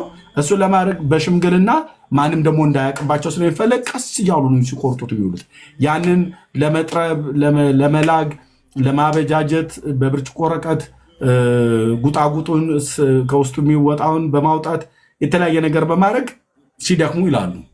ያን ብለው በቫርኒሽ ይለቀለቃል። ሌላው ላይ ደግሞ በሰንጢ በምናም ነገር በሰለታም ነገር ይቀርጹና ዘታቦት ዘቅዱስ ሚካኤል ዘቅዱስ ጊዮርጊስ ምናምን ነገር ይላሉ። በቃ አለቅ እና ወይ አልፋ ኦሜጋ ወይ አልፋ ቤታ ወይ አልፋ ወኦ የሚል ስም ይጽፋሉ። አለቀ። ከዛ ውጪ ካህን ይመጣል፣ ሜሮን አምጥቶ ይቀባውና በዘይት ይሄ ታቦት ከዚህ ቀን ጀምሮ የአርሴማ ታቦት ነው ወይ የጊዮርጊስ ታቦት ነው ብሎ ይላል። በቃ አለቀ። ያን ልብስ ለብሶ ካህናት የተባሉት ተሸክመው ያወጡታል ለህዝብ ማለት ህዝብ ስገዱ እልል በሉ ስለሚፈጃችሁ ስለሚያቃጥላችሁ 40 ክንድ ራቁ ይላል። እነሱ እኮ ራሱ ይህንን ያደረገው ቄስ ራሱ አውጥቶ ሸጦ አረቄ ሲጠጣበት እኮ ነው ያውቃለሁ። ይሄ ብስጭት ያደረገኛል ወንድሜ። ህዝብ ላይ እንደዚህ ሲቀልዱ ዶክተርዬ እራሳቸው ሲደብራቸው አውጥተው ሸጠው አረቄ ይጠጡበታል።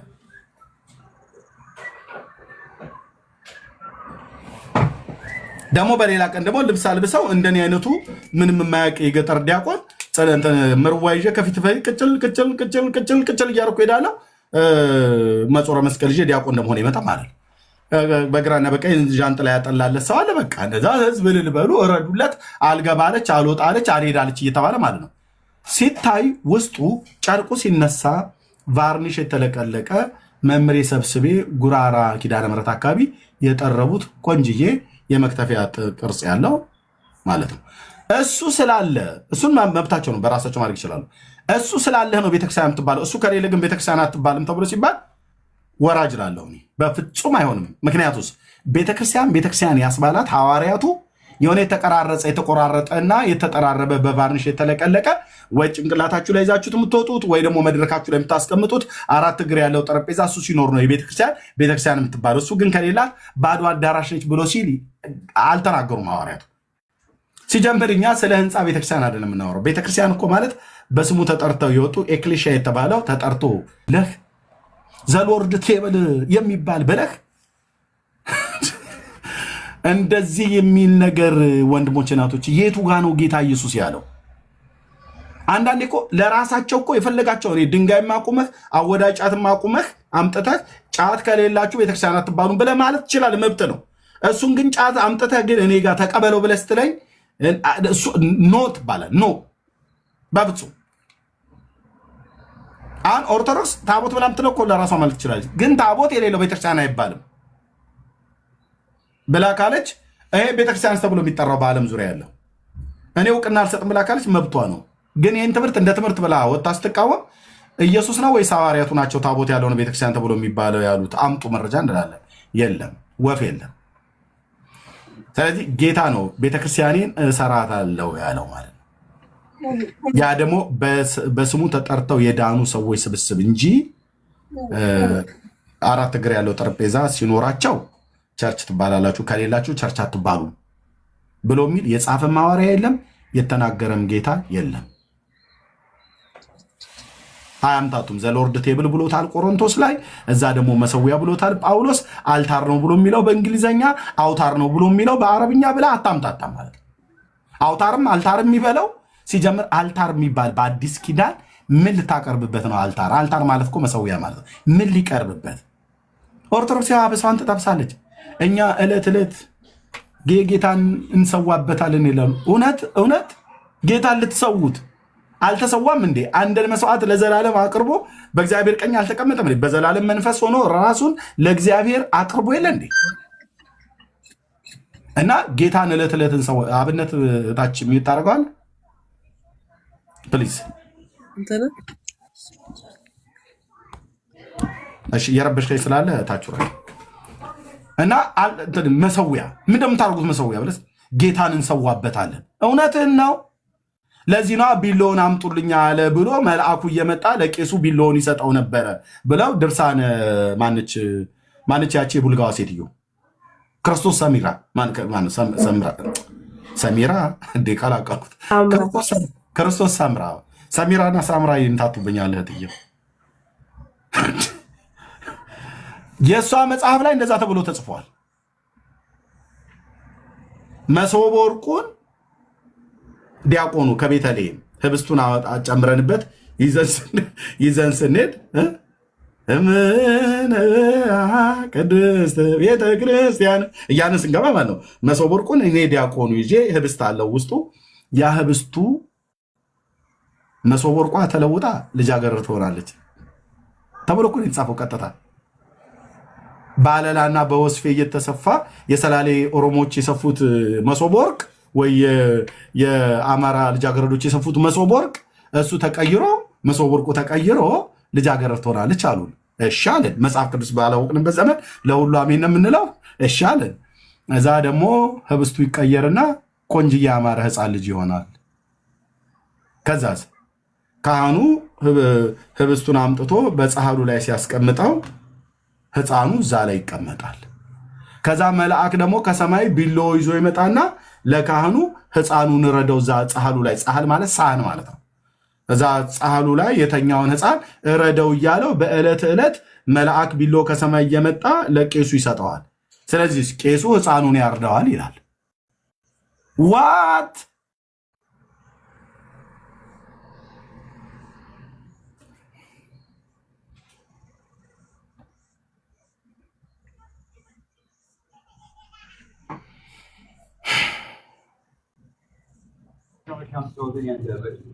እንዲህ አይነት ትምህርት ማለት ነው። እና ልብ በሉ። እንዲህ አይነት ትምህርት መጽሐፍ ቅዱሳዊ ያልሆነ ትምህርት። ይህን ትምህርት የሚያስተምረው አንዱ ፈለገ ነበር። እዛ ዲቤት ላይ በነበረው ጊዜ የጠየኩት እሱን ነበረ። ገድለ ክርስቶስ ሰምራን እዛ ሲሆን መጽሐፍ ቅዱስ ባላነበበ ህዝብ ፊት ይሰብካል፣ አሜን በሉ ይላል፣ ያስብላል። እዚህ ግን ሲመጣ አስጠይቀው ወገቤን አርስታችን አይደለም ማለት እንዴ፣ ርዕሳችንማ ሆኖ ነው የገባ ነው የነበረ። ስለዚህ አይነ ፍርጠጥ ጥርስ ግጥጥ ሆነ ማለት ነው። ስለዚህ ምን ለማለት ነው?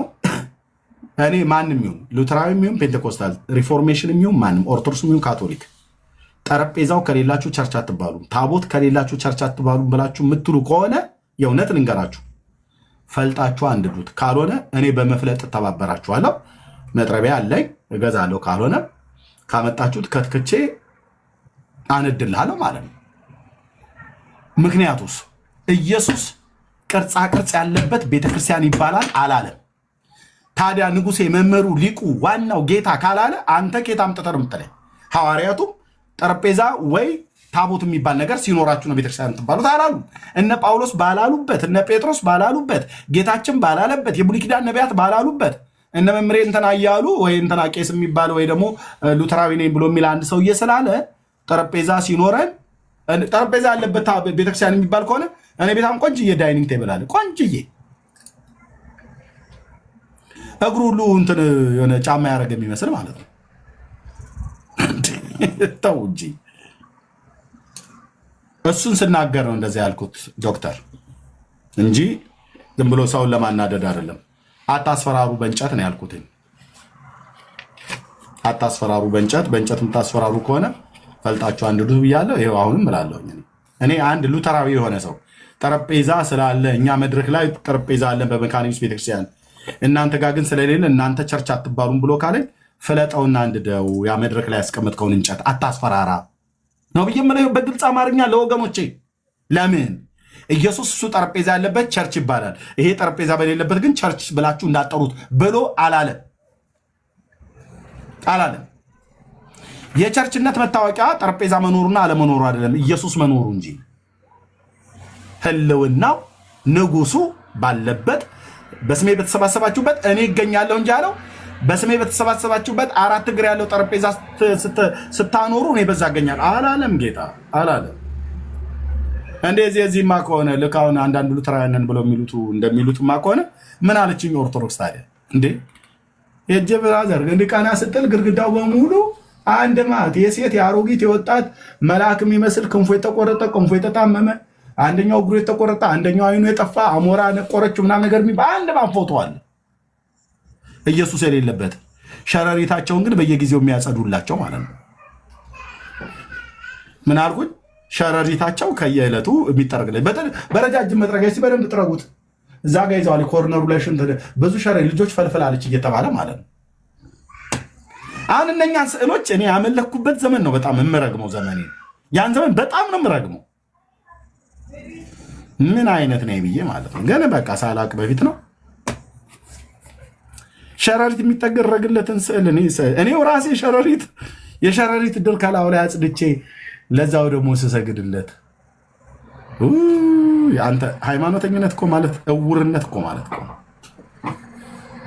እውርነት። ይሄ የእግዚአብሔር ቃል እውነት ሲገባ ነው ሰዎች እንደዛ ብለው የሚሉት።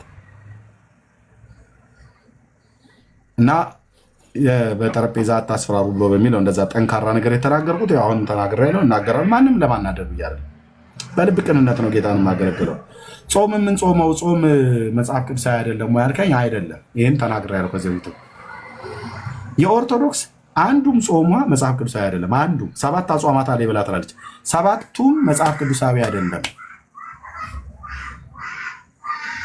አንደኛው መጽሐፍ ቅዱሳዊ ሆኖ የተገኘው ጾም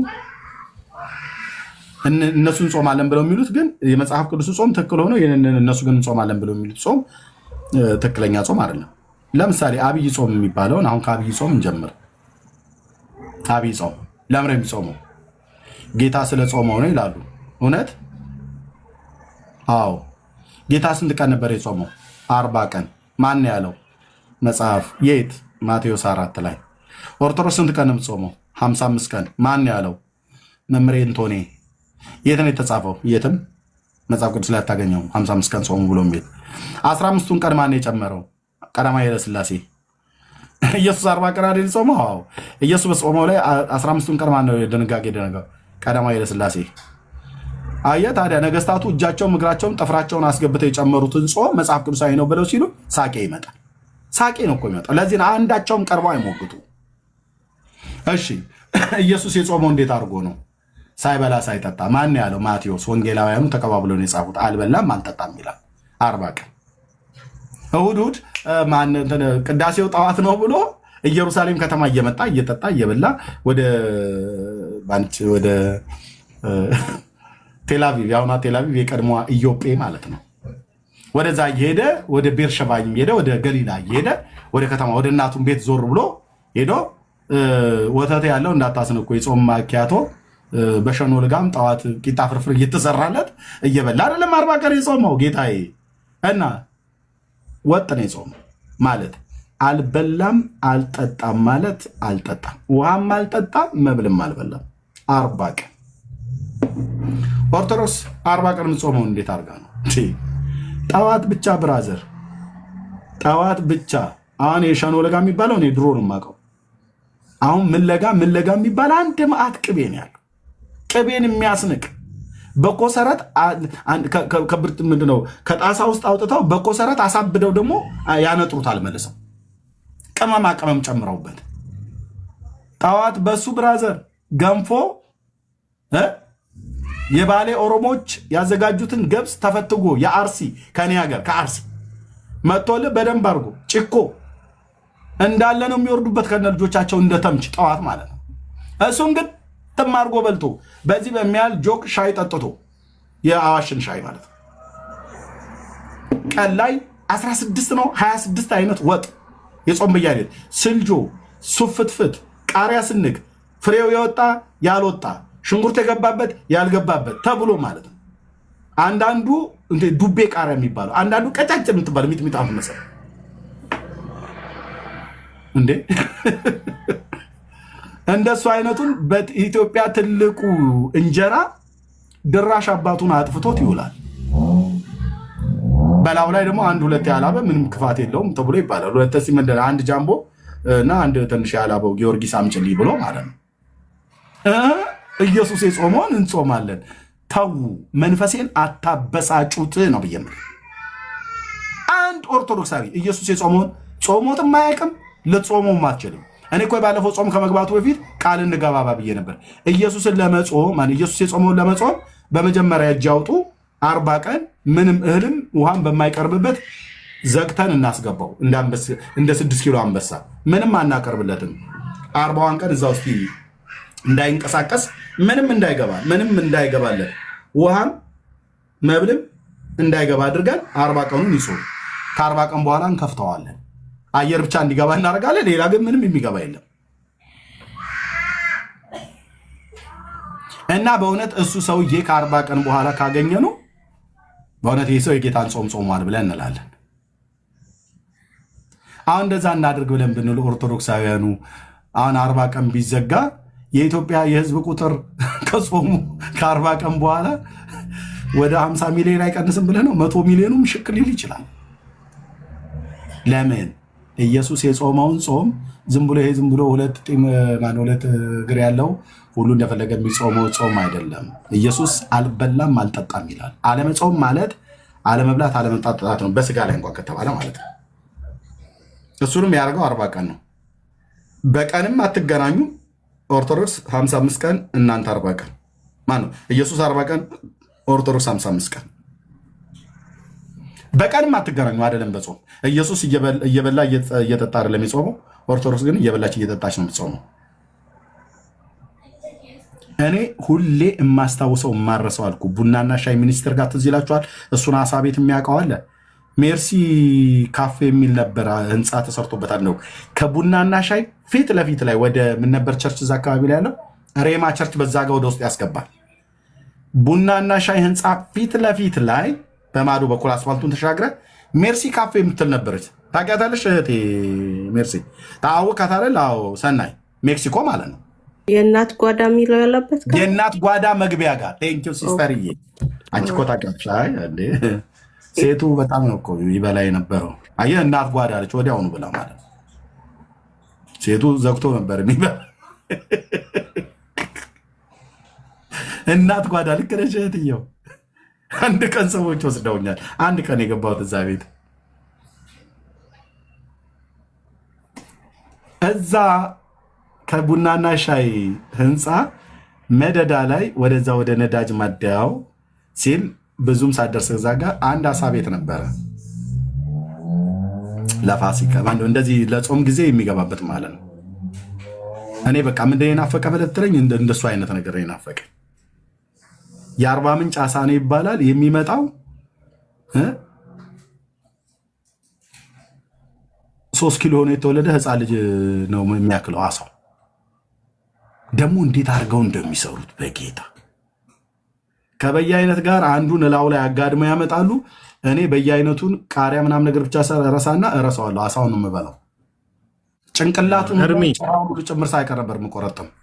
የጾም ትርጉም ምንድን ነው? ሶሪ ጾም ለመጣለን ነው እሱን ሁሉ ነው የሚበሉት እያንዳንዱ ኦርቶዶክሳዊ። አሳ ጾም አለ የለውም የተወሰነ ጊዜ ተከራከሩ። እሱን ሁሉ የሚበላው የጾም በየአይነት ከአሳ ጋር ሽምብራ አሳ፣ ሽምብራ ጉላሽ እንዳለ እንደተጠበሰ ከና ጥንቱ ያለው ይምጣ ተብሎ ይበላሉ፣ ይጠጣሉ። እና 40 ቀን የጌታን ጾም ጾምን።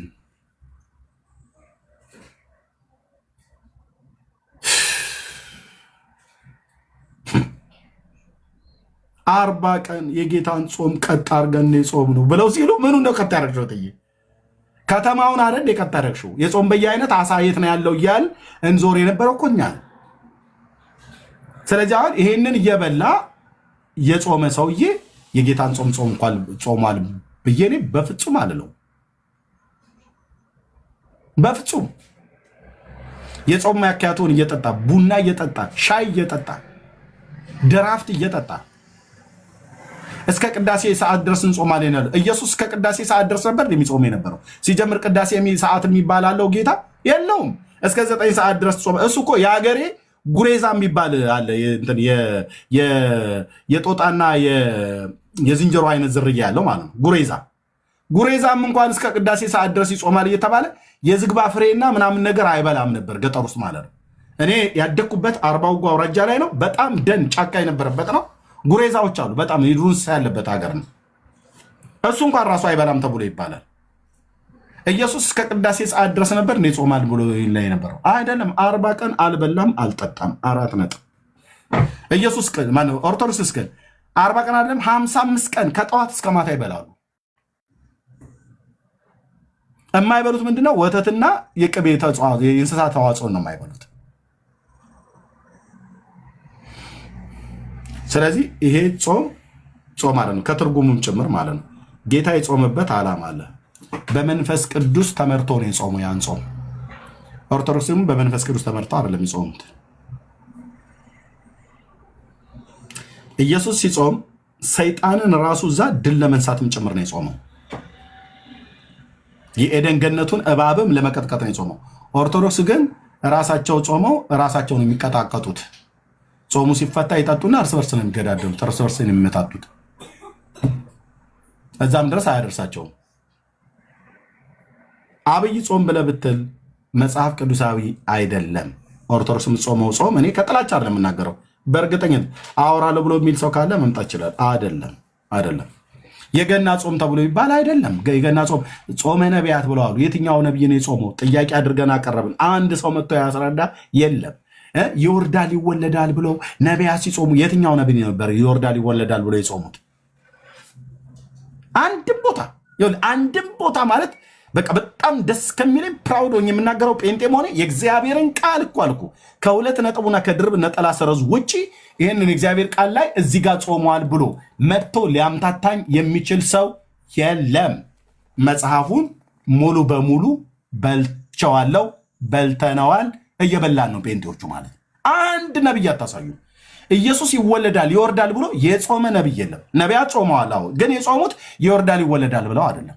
መዓት ሲመጣ አብረው ጾመዋል። ጾምንም ቀድሱ ብሎ ኢዩኤል ጾሟል በምዕራፍ 2 ላይ፣ ኤርሚያስም ጾሟል፣ ኢሳያስም ጾሟል። አብሮ ከሚጾሙ ጋር ትውልድ ጋር ጾሟል።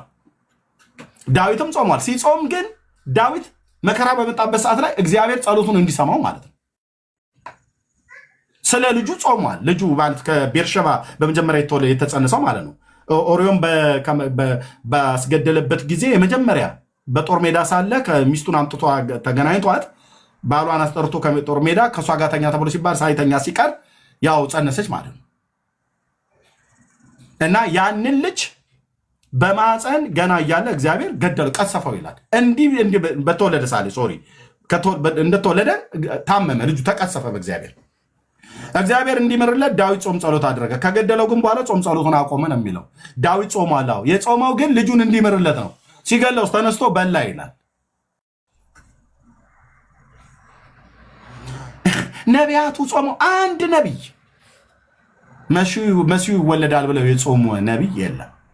ስለዚህ ጾመ ነቢያት ብለው የሚሉትም መጽሐፍ ቅዱሳዊ አይደለም።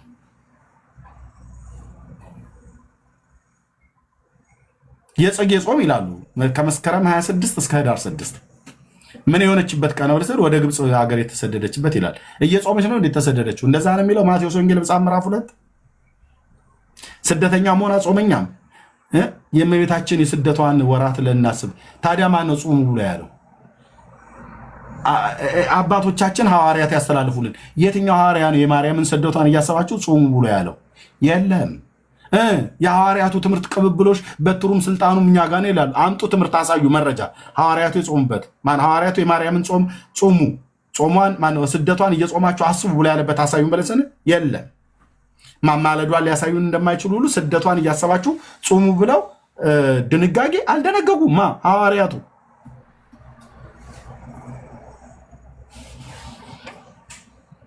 የጽጌም ጾም መጽሐፍ ቅዱሳዊ አይደለም ማለት ነው።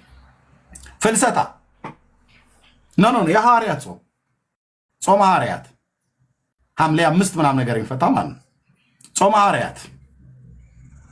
ሐዋርያቱ ጾሙ አሉ። ለምን? የእመቤታችንን ስጋ ጌታ እንዲገልጥልን ብለው። ምን ስለሆነ? ስለተሰወረችባቸው መጽሐፍ ቅዱስ ይላል አይልም። አባቶቻችን ይሰሩልን። የትኛው አባትን ይሰሩልን? በቃ አባቶቻችን ሰሩልን። ጾመ ፍልሰታ ምን የሆነችበት ነው?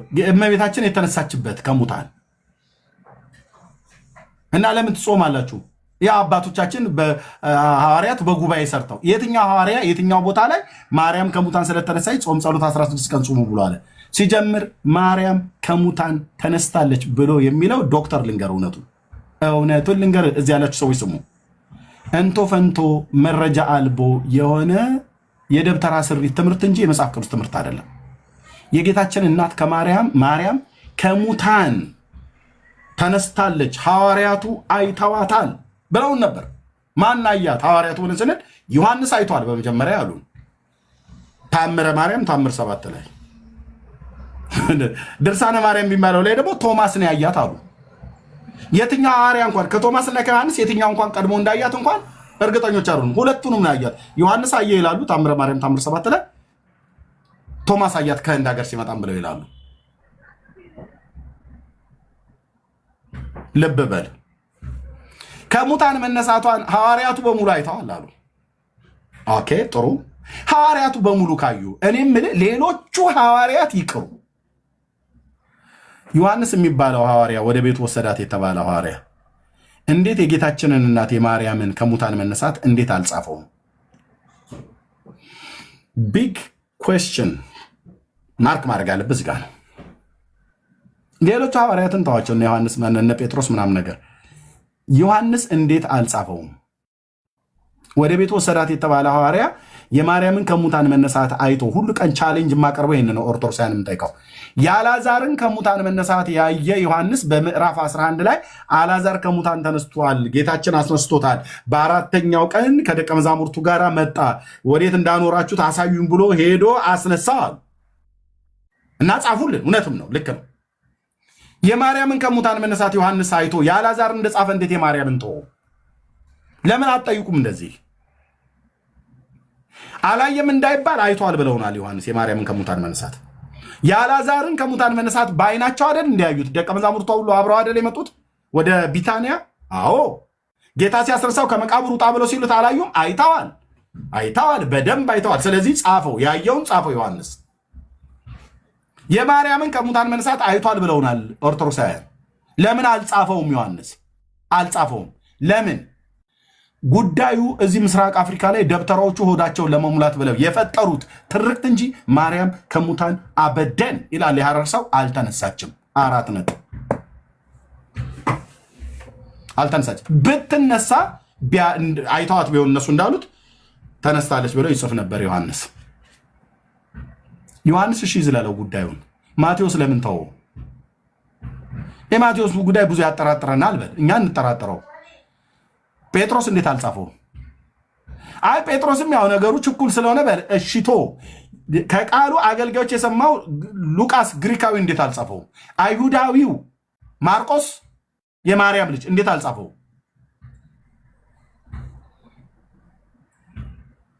ዚፕ ነው የምናስገባባቸው። ዚፕ ማለት ዚፕ የሚመልሱት አጥተው ለምን አልጻፉም? ጸሐፍት ከተባሉት ሶስቱ ሐዋርያት ማቴዎስ አልጻፈም፣ ዝም ነው ያለው። ሐዋርያቱ ግን ከሙታን ስትነሳ አይተዋል ብላለች ኦርቶዶክስ። ማቴዎስ አልጻፈውም። 28 ምዕራፍ ስለ ኢየሱስና ስለ ሌሎች ከሙታን መነሳት የመቶ አለቃው የኢያኢሮስን ልጅ ከሙታን መነሳቷ በቅፍርናሆም ሲጽፍ የማርያምን እንዴ ዝም አለው ማቴዎስ? ቢግ ኩዌስችን ማርክ። ኦኬ ጴጥሮስ ሁለት መልእክታትን ጽፏል፣ አንድም አልተናገረም። ማርያም ብሎ እንኳን ስሟን አልጠራም። እንኳን ከሙታን ተነሳለች ብሎ ቢግ ኩዌስችን ማርክ ማለት ማቴዎስ እና ጴጥሮስ ላይ አይደለም ኩዌስችን ማርክ የምናደርገው ኦርቶዶክስ ላይ ማለት ነው። እነሱ ማምኑ ቦታቸው እኔ ኦርቶዶክስ ላይ ነው። ቢግ ኩዌስችን ማርክ። እሺ ዮሐንስ፣ ሶስቱ ሐዋርያት ማቴዎስ፣ ጴጥሮስ፣ ዮሐንስ አንዳቸውም አልጻፉ።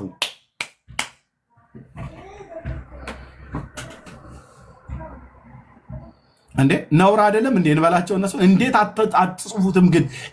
የማርያምን ከሙታን መነሳት አይታችሁ ለምንድነው ግን የማጽፈው? ጴጥሮስ ምንኛ ብትጠላት ነው እንበለው? አንለውም። ለምን? አይጠሏትም። እኛን በምትከሱበት እነሱ ልትከሷችሁ ነው። አይጠሏትም። ለምን አልጻፉትም? አያውቁማ ነገርየውን ማለት ከሙታን መነሳቷ እነሱ አላዩም። መድኃኔዓለምን አላዩም እኮ ነው ብዬ የምለው። አይቷል ብሎ የሚል የተንቀሸቀሸ ቄስም ይሁን ዲያቆን ገብቶ ከኔ ጋር ያወራ።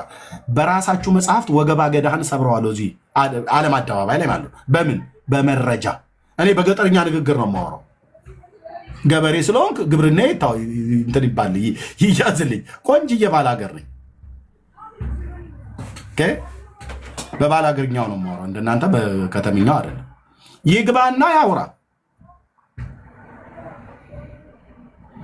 መረጃ ሳጣለሁ ብሎ ሲል የኔ ሀገር ገበሬ ወገባ ገዳህን ነው የምሰብረው ይልሃል። እኔም እንዲሁ ነው ብዬ የምልህ።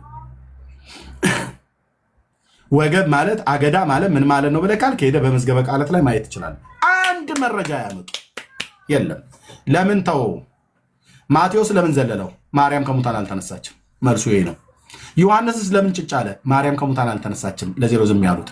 ጴጥሮስስ እንዴት አለፈው? ማርያም ከሙታን መነሳቷን ስላላየ ነው ዝም ያለው ጴጥሮስም። እኔ ምን ቆይ ሐዋርያቱ ይተዉት። ማርቆስ የማርያም ልጅ የተባለው ወንጌላዊ እንዴት አለፈው? እሱም አላየም ከሙታን መነሳቷን። ከ72 አርድእት ውስጥ አልነበር? አላየውም። ስለዚህ አልጻፍኩም ነው የሚለው። ማርቆስ ከሙታን የሚነሳ ስላላየው ነው። ኤርሚ እኔ ውሸታቸው ነው። ኦርቶዶክስ እየዋሸቻችሁ ነው። እኛ የማናውቀውን ሁሉ ነው። አለቃ ገብረሃና የማያውቁትን ሰዎች በሷቸው ስም እንደተናገሩ ሐዋርያቱ የማያውቁትን ኦርቶዶክስ በሐዋርያቱ ስም አንድ ማት ነው። በቀይ በጥቁር እስክሪብቶ ጽፋ ጉማጅ የሚያክል አንብበን አይደለም አቃጥለን ማንጨርሰው መጽሐፍ የጻፈችው። ጥያቄ ልጠይቅህ ትችላለህ? ስለ ቅድስት ድንግል ማርያም አልጻፈው ላልከው ነገር ማለት ነው። የኢየሱስ ክርስቶስ ታሪክ የተጻፈው ከ30 ዓመት በኋላ ያለው ታሪክ ነው። ለምን መጽሐፍ ቅዱስ ላይ ኢየሱስ ክርስቶስ ከ1 ዓመቱ እስከ 30 ያለው ዓመት ታሪክ ምን ላይ የተጻፈው? እሱን ትነግረኛለህ? መጽሐፍ ቅዱስ ላይ ምንድነው? የኢየሱስ ክርስቶስ ታሪክ ብዙ ጊዜ በ30 ዓመቱ ተጠመቀ ምናምን በሚለው ታሪክ ነው የሚጀመረው። ብዙ ጊዜ ስናነብ ኢየሱስ ክርስቶስ 1 ዓመቱ 2 ዓመቱ ላይ 3 ዓመት 4 ዓመት ልክ እንደ ሕፃን ልጅ አሁን ልጅ ወልደን እንደምናሳድገው ያ ታሪክ መጽሐፍ ቅዱስ ላይ ተጽፏል ካለ እሱን አስረዳኝ። ሌላ ነገር ደግሞ ቅድም ስለ ጾም ምንድን ነው? ትርጉሙ ምንድን ነው? ለእኔ ጾም በእርግጥ አንድ ነገር እኔ አንተ ምልክ ምንድን ነው ዌክአፕ ሁላችንንም መጽሐፍ ቅዱስ እንድናነብ ግራ ቀኙን አይተን ብዙ እንድንረዳ ላረከን ነገር ኦኬ ይሄን እንትን ሰጥሃለሁ፣ የሆነ ፖይንት ሰጥሃለሁ። በተረፈ ግን አንዳንድ ነገር ስለ መጽሐፍ ቅዱስ ነገር አሁን ቅድም ላልከው ነገር ስለ እመቤታችን ቅድስት ድንግል ማርያም አንድም ቦታ ምናምን ብለህ ላስረዳው ነገር እኔ ደግሞ አንተን የምጠይቅ ጥያቄ ኢየሱስ ክርስቶስ መጽሐፍ ቅዱስ ላይ ሁሉ ነገር እንደማይጻፍ እዚህ ጋር የተረዳሁት ነገር ስላለ ነው። ቢኮዝ የኢየሱስ ክርስቶስ ታሪክ ኢየሱስ ክርስቶስ በ30 ዓመቱ ዮሐንስ አጠመቀው ምናምን የሚለው ታሪክ ነው የሚጀምረው። እንዳንተ ብዙም ባላነብም እውቀትም ካሁን በኋላ አንብቤ ለወደፊት በጥሩ ነገር በጨዋነት ዲቤት እንደማድረግ እርግጠኛ ነኝ። ግን እውቀቱን በረም ማወቅ አለብኝ መጀመሪያ። ግን እስካሁን ድረስ በእምነቴ ምንም ነገር እንትን አይደለም። እኔ አሁን አንተን ቀጥታ መጠየቅ ጥያቄ ቅድም አሁን ላይ እዚህ ጋር ስታስረዳ ለነበረው ነገር እስቲ የቱ ቦታ ነው የኢየሱስ ክርስቶስ ታሪክ ከ1 ዓመቱ እስከ 30 እስከ 1 ዓመት 2 ዓመት 3 እስከ 29 ዓመት ያለውን ታሪክ እሱን ንገረኝና ከዛ በኋላ እስቲ እኔን አስረዳኝ። ቴንክ ዩ ካለ ነው ካለ ይቅርታ ጋር ማይክል ከፈተው ክፍት አድርገው እንደ ኮንቨርሴሽን እናድርገው። ጌታ ከቅድስት ድንግል ማርያም እንደተወለደ ተጽፏል። ተጽፏል። በ8ኛው ቀን ቤተ መቅደሱ ተወስዶ እንደተገረዘም ተጽፏል። በከብቶች ነው። በ8ኛው ቀን ወደ ቤተ መቅደሱ ወስዳው ግርዘት በአይሁድ ስርዓት እንደተገረዘ ተጽፏል። ተጽፏል። ኦኬ። በ12 ዓመቱ ወደ የፋሲካን በዓል ሊያከብር ወደ ኢየሩሳሌም እንደወጣ ተጽፏል ከቤተሰቦቹ ጋር እኮ ጋፖችን እኮ ነው የምልከው። ኤግዛክትሊ ኦኬ ተጽፏል አይደል? እሺ ተጽፏል አይደል? እና በመንገድ ሲመለሱ ጠፍቶባቸው እናቱና ዮሴፍ ይፈልጉት እንደነበረ በኋላም በቤተ መቅደስ እንዳገኙ ተጽፏል አይደል? በስንት ነው የሚሆነው እሱ? በ12 ዓመቱ በ12 ዓመቱ። እሺ ተጽፏል አይደል? ያ ነው ሳይሆን ተጽፏል አይደል? ተጽፏል እኮ ቦታውንም እየነገርከኝ እኔ ለማወቅና ሌላውም ጊዜ በጣም በመረጃ እስካልከኝ ድረስ በመረጃም እየጻፍን እሺ ተጽፏል።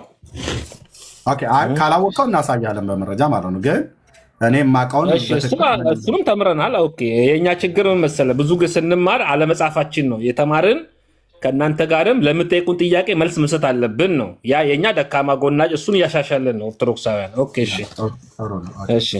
ስለዚህ በ12 ዓመቱ ከኢየሩሳሌም ተመልሶ በፋሲካን በዓል ሊያከብር መጥቶ ከቤተሰቦቹ ጋር ወደ ገሊላ ወዳደገበቱ ወደ ናዝሬት እንደተመለሱ መጽሐፍ ቅዱስ ይነግረናል። ይታዘዛቸውም እንደነበረ ለቤተሰቦቹ ተጽፏል።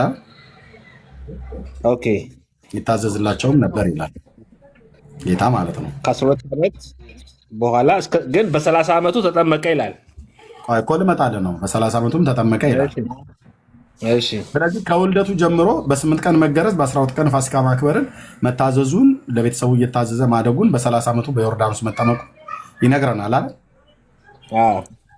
ከዛ ውጭ ዕለት ዕለት ለሚያደርገው ነገር ከልጆች ጋር እንደዚህ እያለ ይጫወት ነበረ። እንደዚህም ደግሞ ያደርግ ነበረ። በተለይ ደግሞ 16 ዓመቱ ወደ ጉርምስና ሲጠጋ 18 ዓመት ሲሆነው ቤት ተከራይቶ ወጣ ምናምን ነገር ተብሎ እንደዚህ እንዲጻፍ ነው የፈለጋችሁት። ሐዋርያቱ የጻፉትን ጽፈዋል። በቃ የጻፉልን እንደዚህ ተጽፏል። ከዚህ ውጭ እንኳን አይደለም ስለ እድገቱ አይደለም አሁን ከተናገርኩት ውጭ ስለ እድገቱ አይደለም ስላደረገው ተአምራት እንኳን ተአምራቶች በእጆቹ የተደረጉ በጣም ብዙዎች አሉ፣ በመጽሐፍ ያልተጻፉ ማለት ነው። ዮሐንስ በወንጌሉ ላይ ምን እንደሚል ላንብብልህ። ምዕራፍ 20 ቁጥር 30 ላይ ስንት? ምዕራፍ 20 ቁጥር 30 ላይ ዮሐንስ ነው። ዮሐንስ ወንጌል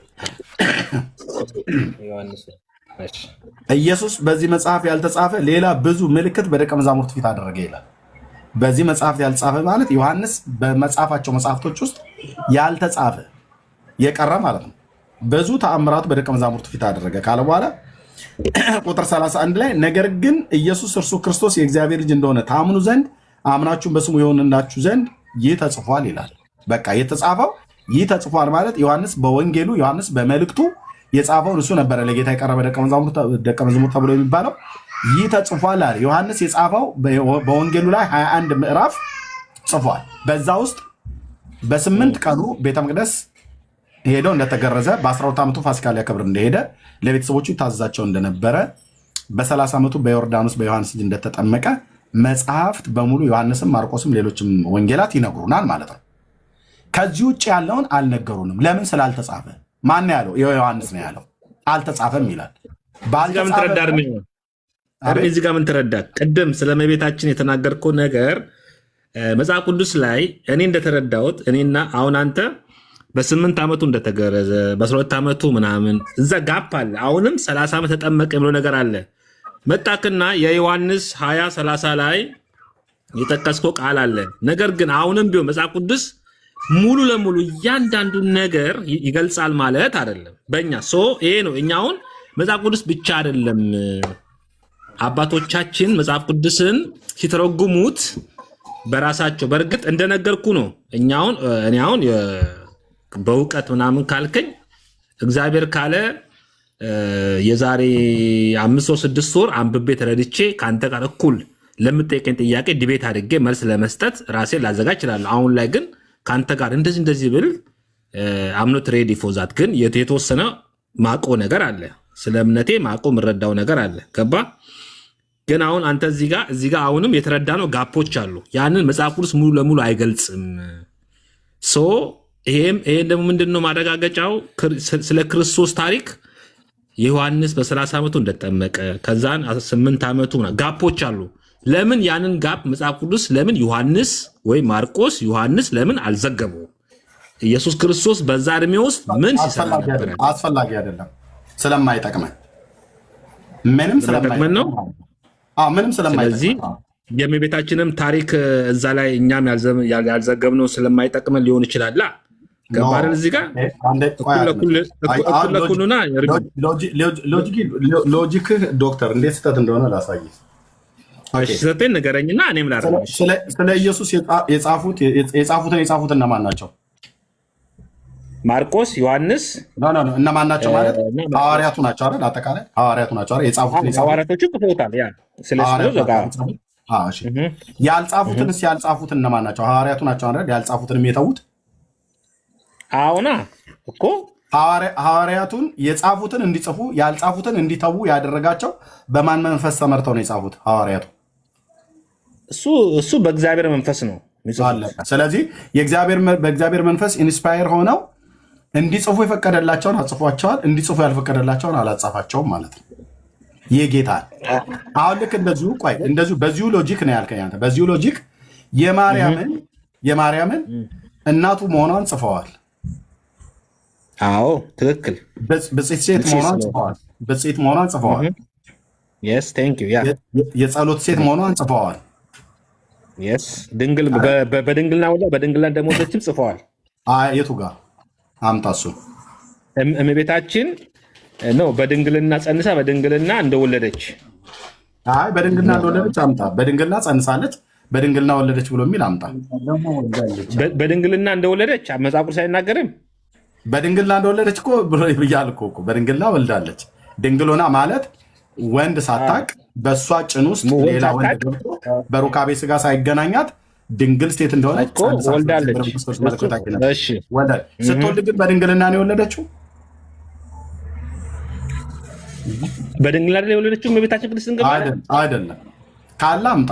በድንግልና እንደ ሰው ደምታ ምናምን የወለደችው አምጣ ምናምን በደንብ ምን ላይ በማጸኗ አይደል ጌታ የተወለደው ወይስ በኦፕራሲዮን? ምን ላይ እሱ ምን ላይ መጽሐፍ ቅዱስ ላይ አለ? እሱ እንደዛ ነው። ቴንክ ዩ ዶክተር ዘጸአት መጽሐፍ ላይ ምዕራፍ 12 ላይ ያወጣል። ማነው ምዕራፍ 13 ዘጸአት 13 አያችሁ። ደምታ በማህፀኗ እንደወለደች እኮ አይደለም የሚነግሯቸው። ተወለደ ይላሉ እንጂ እንዴት እንደተወለደ እንኳን አይነግሯቸውም። ኢየሱስ ከውስጧ ሲወጣ በማህፀኗ ነው የወጣው። ኦኬ፣ በማህፀኗ ማለት ሴት ያላት ማህፀን አንድ ነው። በማህፀኗ ነው የወጣው። በትነት መልክ ወጥቶ ተገጣጥሞ ልጅ አልሆነም። ዘጸአት ስንት ነው ያልከኝ? እርሚ ዘጸአት 13 ዘጸአት 13 ቁጥር ስንት? ቁጥር 1 እና 2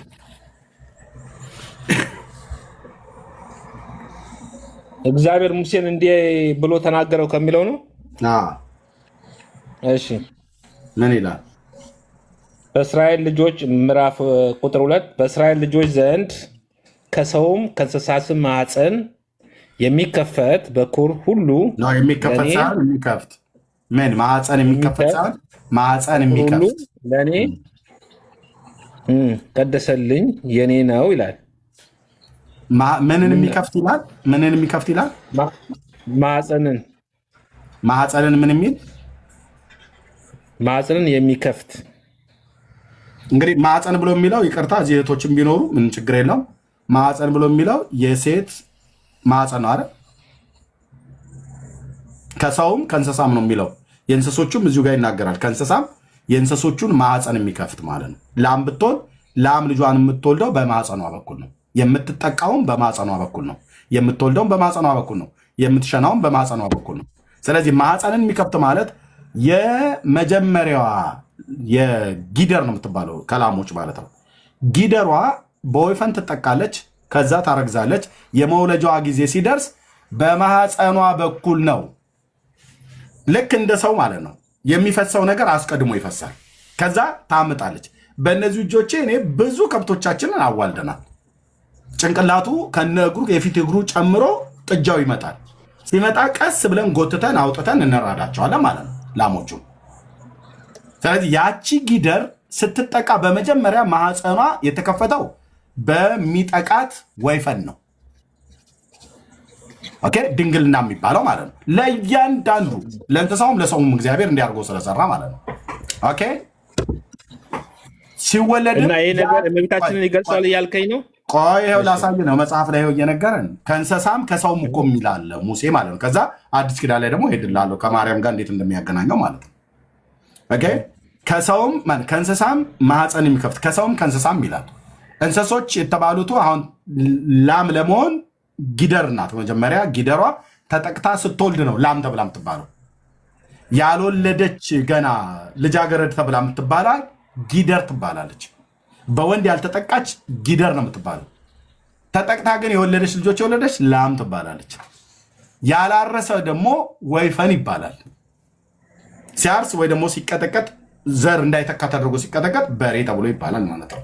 ኦኬ፣ ማህፀንን የሚከፍት ብሎ ያለው በግልጽ እኮ ተናገር። ከእንስሳ ማህፀንን የሚከፍት ከሰው ማህፀንን የሚከፍት ማለት ማህፀን ሲከፈት የሚከፈተው በመውለድም እንደገናም ደግሞ በመጠቃትም ጭምር ስለሆነ ማለት ነው።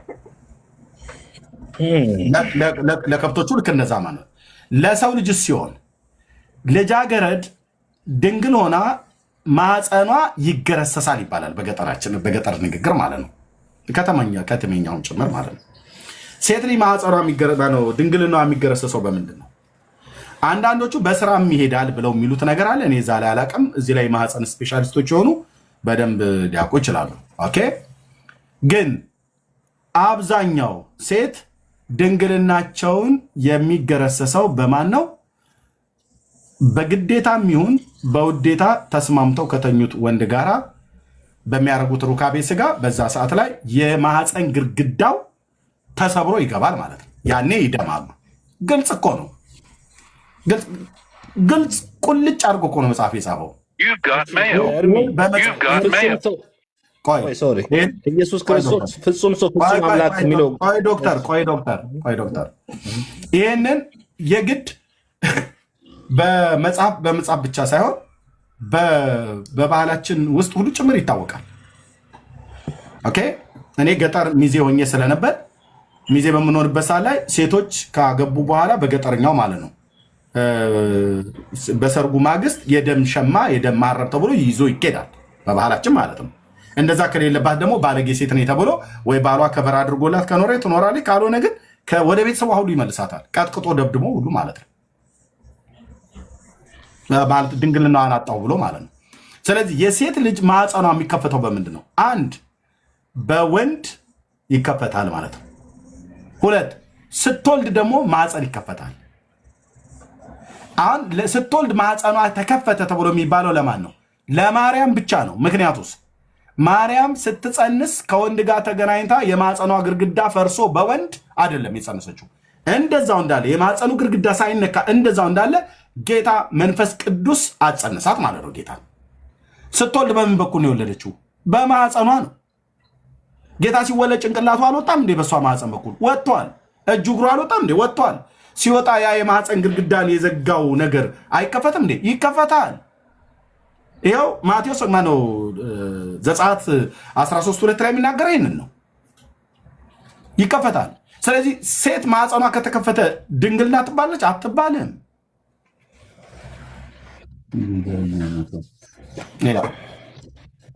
ይህንን ሉቃስ ምዕራፍ 2 ላይ እንደዚሁ ይጠቀመዋል ማለት ነው። ወስዶ ማለት ነው።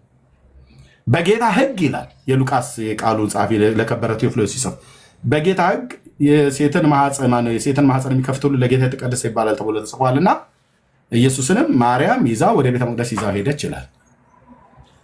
ኦኬ የማርያም በወንድ አይደለም ማህፀኗ ግርግዳዋ የፈረሰው። ኖ ወንድ አታውቅም ጌታን ሳትወልድ በፊት። ታዲያስ የማርያም ጌታን ስትወልድ የማህፀኗ ግርግዳ ተሰብሯል። 4 ነጥብ። ዘጸአት ላይ ያው ሉቃስ ላይ የት ዲና ያረጉታል? ይሄንን ጌታን ስትወልድ የወጣው ጌታ በጭንቅላቷ በኩል አይደል፣ በአፏ በጆሮዋ ቀዳዳ አይደለም የሚወጣው፣ በትነት መልክ አይደለም የሚወጣው፣ በኦፕራሲዮን አይደለም የተወለደው። የተወለደው አምጣን የወለደችው እንደማንኛውም ሴቶች አምጣን የወለደችው። ስትወልድ ደግሞ በማህፀኗ በኩል ነው የወጣው። በማህፀኗ ሲወጣ እጅና እግራችን ጭንቅላታችን በእናቶቻችን ማህፀን እንደሚወጣ ልክ እንደዛ ሆኖ ነው ጌታ የተወለደው። እናስ በዛን ሰዓት የማህፀኗ ግርግዳ ይፈርሳል። የማህፀኗ ግርግዳ ከፈረሰ ሴት ድንግል ትባላለች? አትባልም። 4 ነጥብ። ማለት እኔ እዚህ ጋር በቃ የተረዳሁት የትርጉም ጉዳይ ነው። ምክንያቱም ድንግል ማለት አሁን እመቤታችን በድንግል ጸንሳ በድንግልና ነው የወለደችው። ኢየሱስ ክርስቶስ ፍጹም ሰው ፍጹም አምላክ ከተባለበት ምክንያት ምንድን ነው? እና እመቤታችን አሁንም በድንግልና እንደወለደች ነው። ግርግዳዋ ፈረሰ። አሁን እዚህ ጋር የትርጉም ነው። አሁን አንተ እዚህ ጋር ዘጸአትን 13:2 እርሚ እናንተም በምትረጉሙትና ለእኛ ደግሞ የተማርነው ነገር እዚህ ጋር የተረዳሁት የትርጉም ነገር ነው። በቃ የትርጉም አለመረዳት ነው እንጂ ዶክተር የእናንተ ንገረኝ።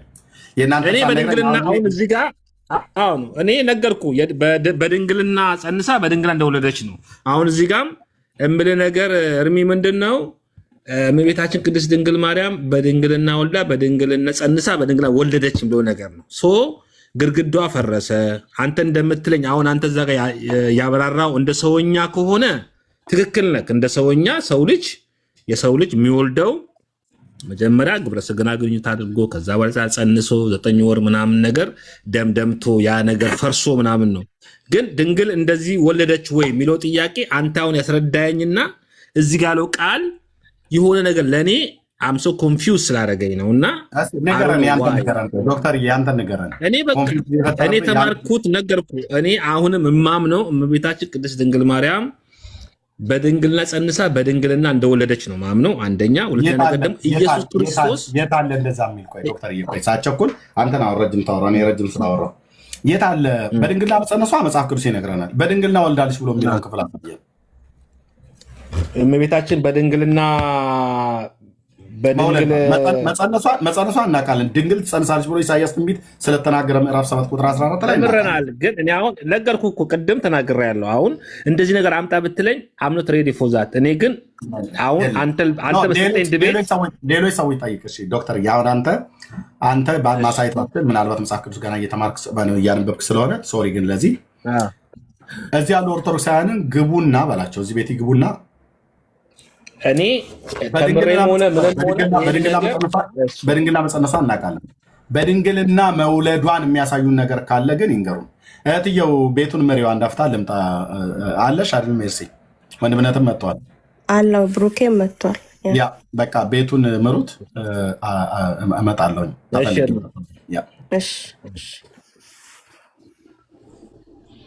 ብሩኬ ያለክ አንድ አጭር ጥያቄ ልጠይቀው። ለማንኛውም ተባረኩ። ቆይ አንዴ ብሩኬ መኖሩን ቼክ ላድርገው።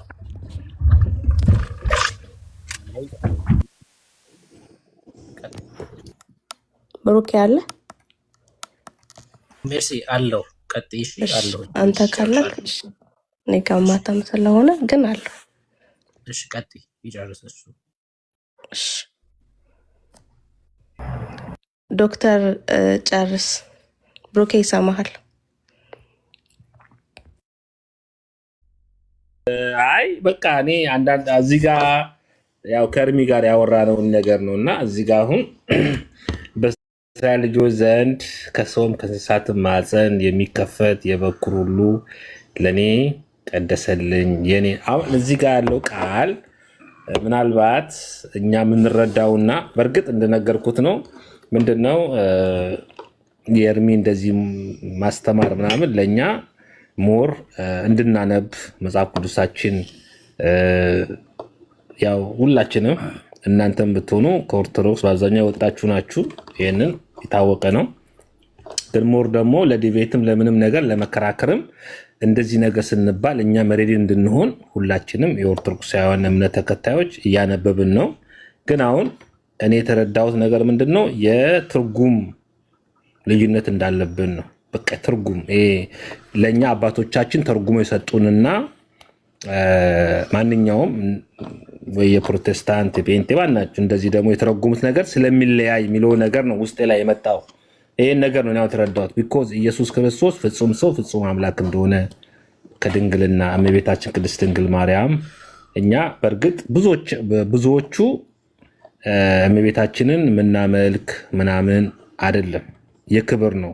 እኛ የምናመልከው ኢየሱስ ክርስቶስን ነው። ዋናው ነገር ኢየሱስ ክርስቶስ ነው። ታቦትም ሲቀረጽም ዋናው ርዕሱ ቀየረው። መጀመሪያ ዘጸአት መጽሐፍ ምዕራፍ 13ን አሳይቶሃል ኤርሚ። ወደዛ አሳየኝ፣ አነበብኩት። አዎ እንደ ህጉ ምን ይላል የሚለው ሊያሳይክ ነው። ግን እስኪ ሉቃስ 2ን አንብበው እና እስኪ አንተ እንዴት ተረዳክ ንገረኝ። ሉቃስ 2ን ያው ኤርሚም ጠቅሶልሃል። ከቁጥር 22 ጀምሮ እስኪ አንተ አንብበው። እኛውን ኦኬ ሉቃስ ስንት ምዕራፍ 2 ከቁጥር 22 ጀምሮ እስኪ አንብበው። ቆስቲ ወይ ደግሞ ከቁጥር 21 ጀምሮ ከቁጥር 21 ጀምሮ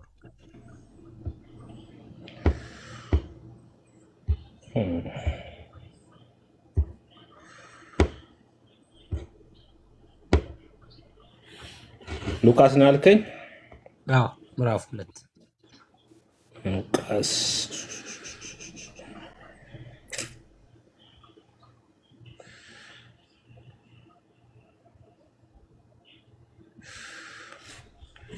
ሉቃስ ስንት? ምዕራፍ 2 ነው። አዎ ከቁጥር 21 ጀምሮ ከቁጥር 21 ጀምሮ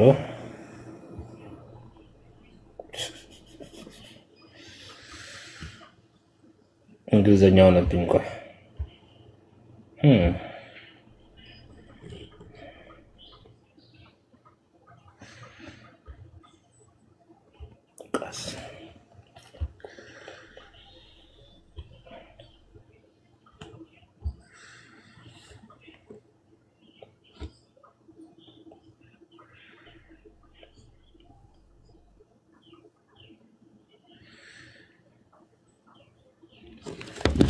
ምዕራፍ 21 ነው። ምዕራፍ 1 ላንብበው።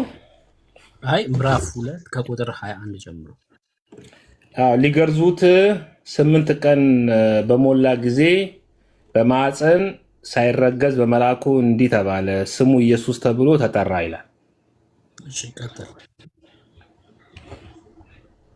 እንደ ሙሴም ሕግ የመንታቸው ወራት በተፈጸመ ጊዜ በጌታ ሕግ የእናቱን ማህፀን የሚከፍት ወንድ ሁሉ ለጌታ የተቀደሰ ይባላል ተብሎ እንደተጻፈ ይላል። በጌታ ፊት ሊያቆሙት በጌታም ሕግ